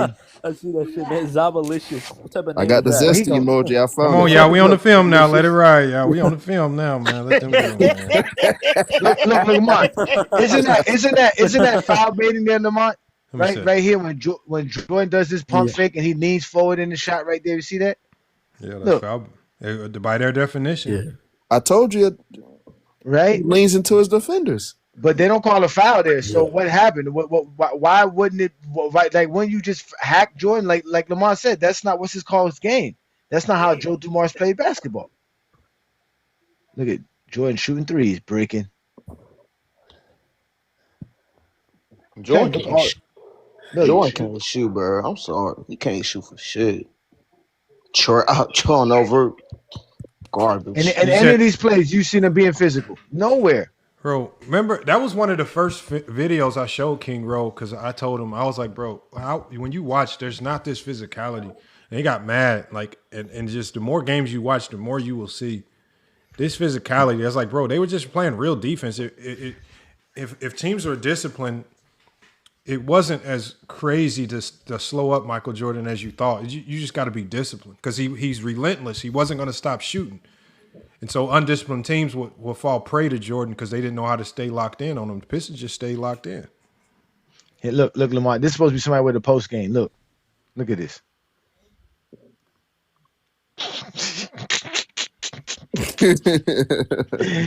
That's supposed to be a post game. Look, but he got the steal though. Get up. Look, miss. Look, get back. There you go. Good little steal by Jordan. If he gonna get credit for that. But look. That should be an offensive foul. No, where's the physicality though? Where is them being physical? Where you see them bullies? Where's the hand checking? No nothing. Where that hand checking? He's a dumbass. He cannot pass to save his. Where's the clothesline? Look at this breaking. Y'all ever see him throw a bounce pass? Nah, I never seen him do it. This one's gonna go in. I don't never see him doing the bounce pass. No, he ain't throwing it. No, you see, he can't go left. Around the back. Look, turnover. It's a nightmare where he go left for Johnny. It is. There you go. Now his jump is starting to fall. Starting to feel it. Magnetic rims. They put the magnetic Look how he rims. gets. Look at this, Lamont. Oh, come on, Lamont. Where is the physicality? Look at all the Pistons he dribbles by, right on this play right here. Look at all the Pistons he dribbles by after he makes this shot. Watch this play right here. Look at all the Pistons he dribbles by right here. Look at this. 2 Pistons. Look at this. Where is the physicality? Where is this? Look, where is this? They were just hacking him, clotheslining him, throwing him to the ground when he got to the paint. None of that existed. You know, I was listening to your live yesterday, and everybody kept saying, yeah, it was this physicality. And my thing is like, what game are you watching? Like, what game can I go pull up where I can get an example? Like, just give me one game where you remember. It's just clips. give me one. Just give me one. It's Knicks. clips. It could be the Knicks. It could be the Bulls. No, it's even worse than clips. They'll take the same foul and they'll take 19 angles from the same foul and piece it together and say this is 19 different fouls. All we remember is the one hard, like it wasn't even really a hard foul like that when you watch it in real time, was the foul when Isiah Thomas jumped on him. That's on this one. You're gonna see it here. That happened in this game, Lamont. You're gonna see it. It happens in this game. That's the only one. We're gonna watch it. It's not even like a bad foul. Isiah Thomas really jumped straight up. The ball was right in his face. That's what I said. It wasn't even that bad of a foul when you see it in real time, but when they pause and clip it and do all this crazy stuff. Look, this is the supposed physicality. Look right here. This is a normal foul. That's not like they didn't throw Jordan to the look. They didn't look. Jordan just dunked on somebody. They didn't throw Jordan to the floor. Nothing. See the look at the dude whining. Lamar, look at the dude underneath the rim. He was going to the commissioner too. Look at the dude. Look at Vinny Johnson just defense. Look at Vinny Johnson defense though. Look at the dude. Look at the dude underneath the rim. Not the one contesting Jordan's shot, but look what he does. The dude that's underneath the rim. Watch what he does. He backs up. He don't even look. Yeah, but like this logic of fouling them never made sense because for basketball players, and that's why I wish 6 pick was up here. When you on the court, you don't want to get out there and foul so you can sit your ass right back on the bench. That's the only thing fouls is going to lead to. If you get too many of them, you're going to have to sit on the bench. What hooper want to go sit on the bench? Like, it's dumb to say this. Because if coach telling everybody. People forget, look, they're going to play right there, Lamont. Look, there it is right there, Lamont. This is the play. Look, this is the play. See, look. It's not even that. Look, it's not. Look at it. Look, when you see, remember, when you see it from that angle, now, if you go, now we compare this to the images and the pictures that you see. This is the play right here, Lamont. Look, this is the play right here. And again, this is Isiah Thomas doing this. This is not like, is not Bill Laimbeer. This ain't Rick Mahorn. Or Dennis Rodman and somebody, yeah. This is Isiah Thomas, 180 pounds. Look, he's just playing good defense. That's just good defense. He was older than Jordan, bro. And it was damn near a clean strip. It was damn near clean. Oh, ball. So where's his physicality? This is I'm trying to look for it. This is Jordan choking, ladies and gentlemen. This is Jordan choking, taking a bunch of shots to score 31 points. Dumb shots. Stat pattern. Didn't he take like 30-something shots this game? Hey, Johnny, he was stat pattern, bro. That nigga was stat pattern like a bitch. Yeah, that's exactly what it was. No, look, y'all. Look, let's just call it what it is. This is what you call low IQ basketball. But nobody just wants to call it what it is. Jordan fans don't like when you out there chucking shots, not using your teammates. That's low IQ basketball. That's all it is. It is. And that was Jordan's always his problem. LeBron didn't have that problem. That's what made me and Brandon laugh. I don't know if you guys caught that on Sunday's show last Sunday when Craig was saying how Jordan didn't know how to pass out of the double team. Yeah. This is an MVP Jordan, 1988 Jordan, and his professional that doesn't know how to pass out of the double team. This is something LeBron James knew how to do in 7th and 8th grade.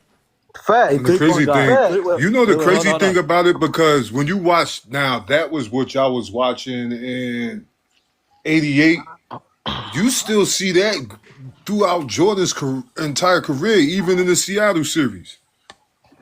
Same game plan, double team, pick up, dribble, turn. 3-point guard. 3-point guard. When are you gonna come up to the panel, bro? No. Hold on. You don't even be inviting the dudes that. Fine, bro. Bro, invite him up. Look, it's fine. Boy said no. Nah, these dudes are fine, man. I'm not tripping. 3-point guy, bitch ass, always in the chat. Come on, y'all. The language, y'all. The language.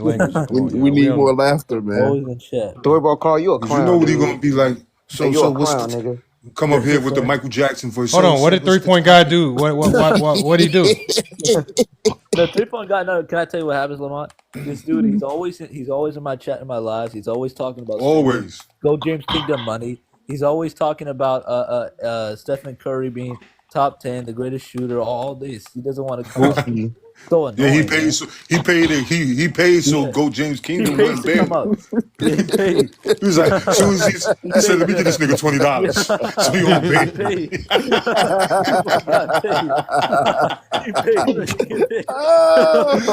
Hey, he paying for protection, man. That's what he doing. He paying for protection. Yeah, he definitely did.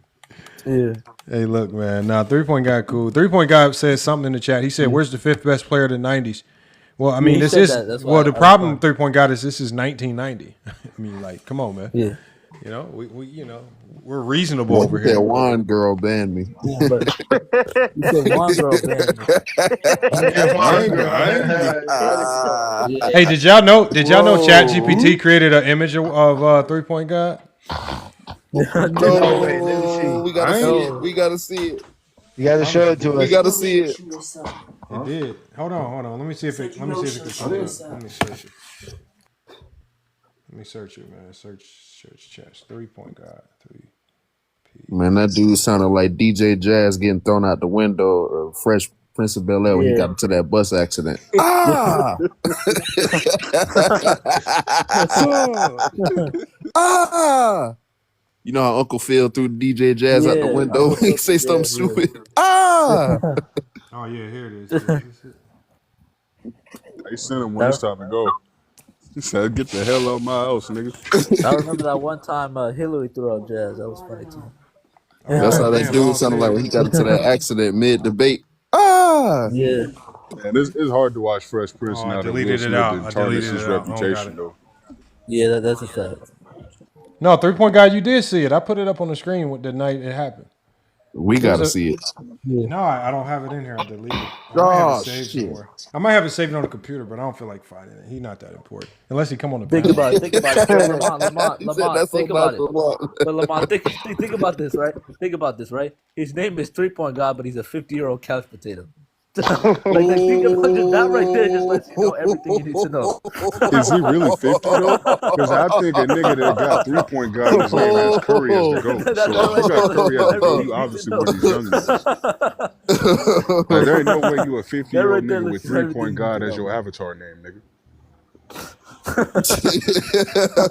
Just think about how illogical that is, man.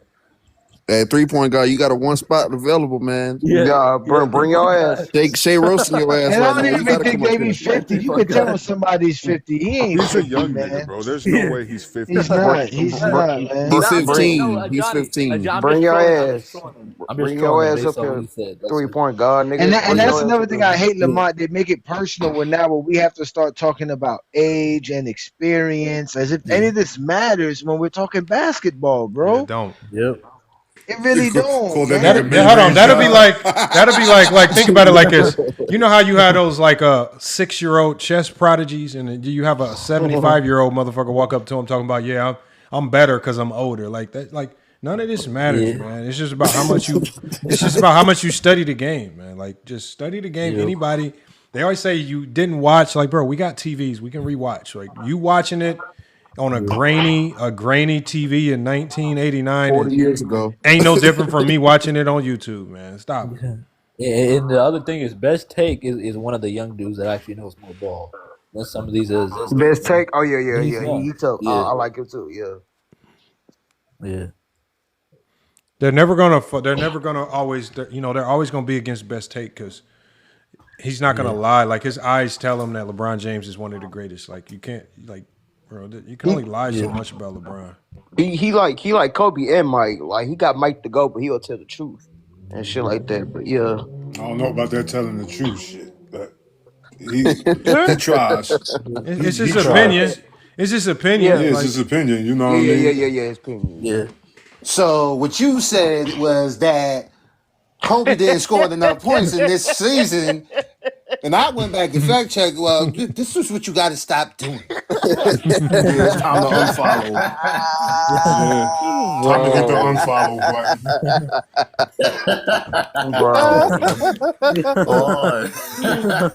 button. Yeah, Best Take he's solid though, man. We rock with Best Take. Hey, you know, hey Johnny, you still with us? I'm here. Hey Johnny, I'm listening. I'm gonna tell you the person. You gotta find that picture. I'm gonna tell you the person that's you've rubbed off on the most that you would not believe. Like, but like to the better, to the point where this person is now crashing out, cooking people in the same style as you, and you would not even believe. He on the panel now. No, it's not. No, it's Maria. Mario. Oh, I brought that. Bro, I tuned in one day. Bro, I tuned in one day. Bro, some dude said something off the wall about LeBron.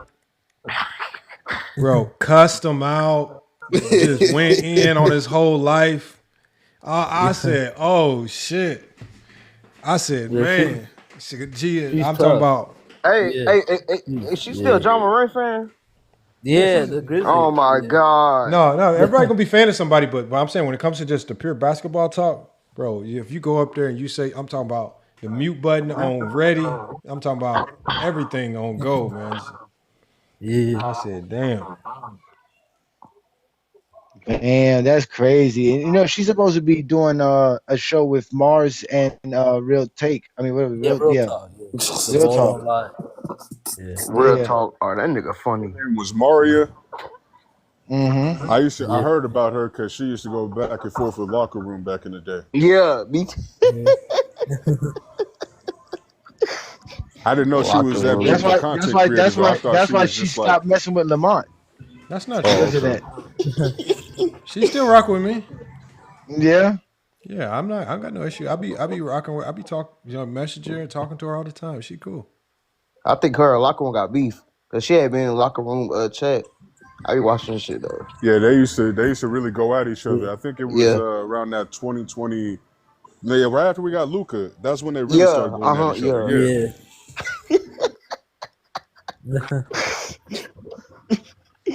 I'm curious to see where John Morant gets traded though, because I don't believe he stays with the Grizzlies. I think he should go to interesting if he went to the Washington Wizards. I think he should go to Minnesota. He should go with Inman, bro. That would be a good back. I'm about to say he should go to Minnesota. Nah, he shouldn't go to Minnesota. He can't be over there with Ant stealing his thunder. Bro, hold on. When we talk about the trade, like as much as y'all want these players to go to imaginary places, it gotta make sense both ways. Like if it don't make sense both ways, it's we do not want that nigga. True. I mean, but sometimes there is an exception because you saw what happened with the James Harden situation. That nigga was basically able to force his way out of the team to go to where he wanted to go. No. James Harden. When you see these players who are able to narrow down what type of teams, it's because their agent has already spoken with teams to make sure, okay, these teams will work. Like when Trae Young was basically saying Washington. That you don't just wake up in the morning talking about I want to be a Washington Wizard. He knew that he just knew that damn my agent can make this happen ASAP. This is my quickest way out of Atlanta. So again, it was just the easiest trade. At the end of the day, bro, nobody wakes up and says, hold on, if you've ever been to Washington, D.C., nobody just wakes up and say, I want to be in D.C. DC is trash. It's a trash city. It really it's a trash team, trash organization, trash owners. There's nothing good about Washington, D.C. He had a good relationship. It's boring, bro. The only thing that got the White House, bro. That's it, yeah, bro. The only thing that was cool about the Wizards, nigga, was when they still had Gil and they used to go back and forth with LeBron in the playoffs. And John, watching those series. Even John Wall. John Wall. Those are only two niggas on that team that I can remember actually tuning in to watch games. What about Bradley Beal too? What about the other dude? The ball dude. I didn't give a fuck about Bradley Beal. I'm gonna be honest with you. Like I really. You talking about Gortat?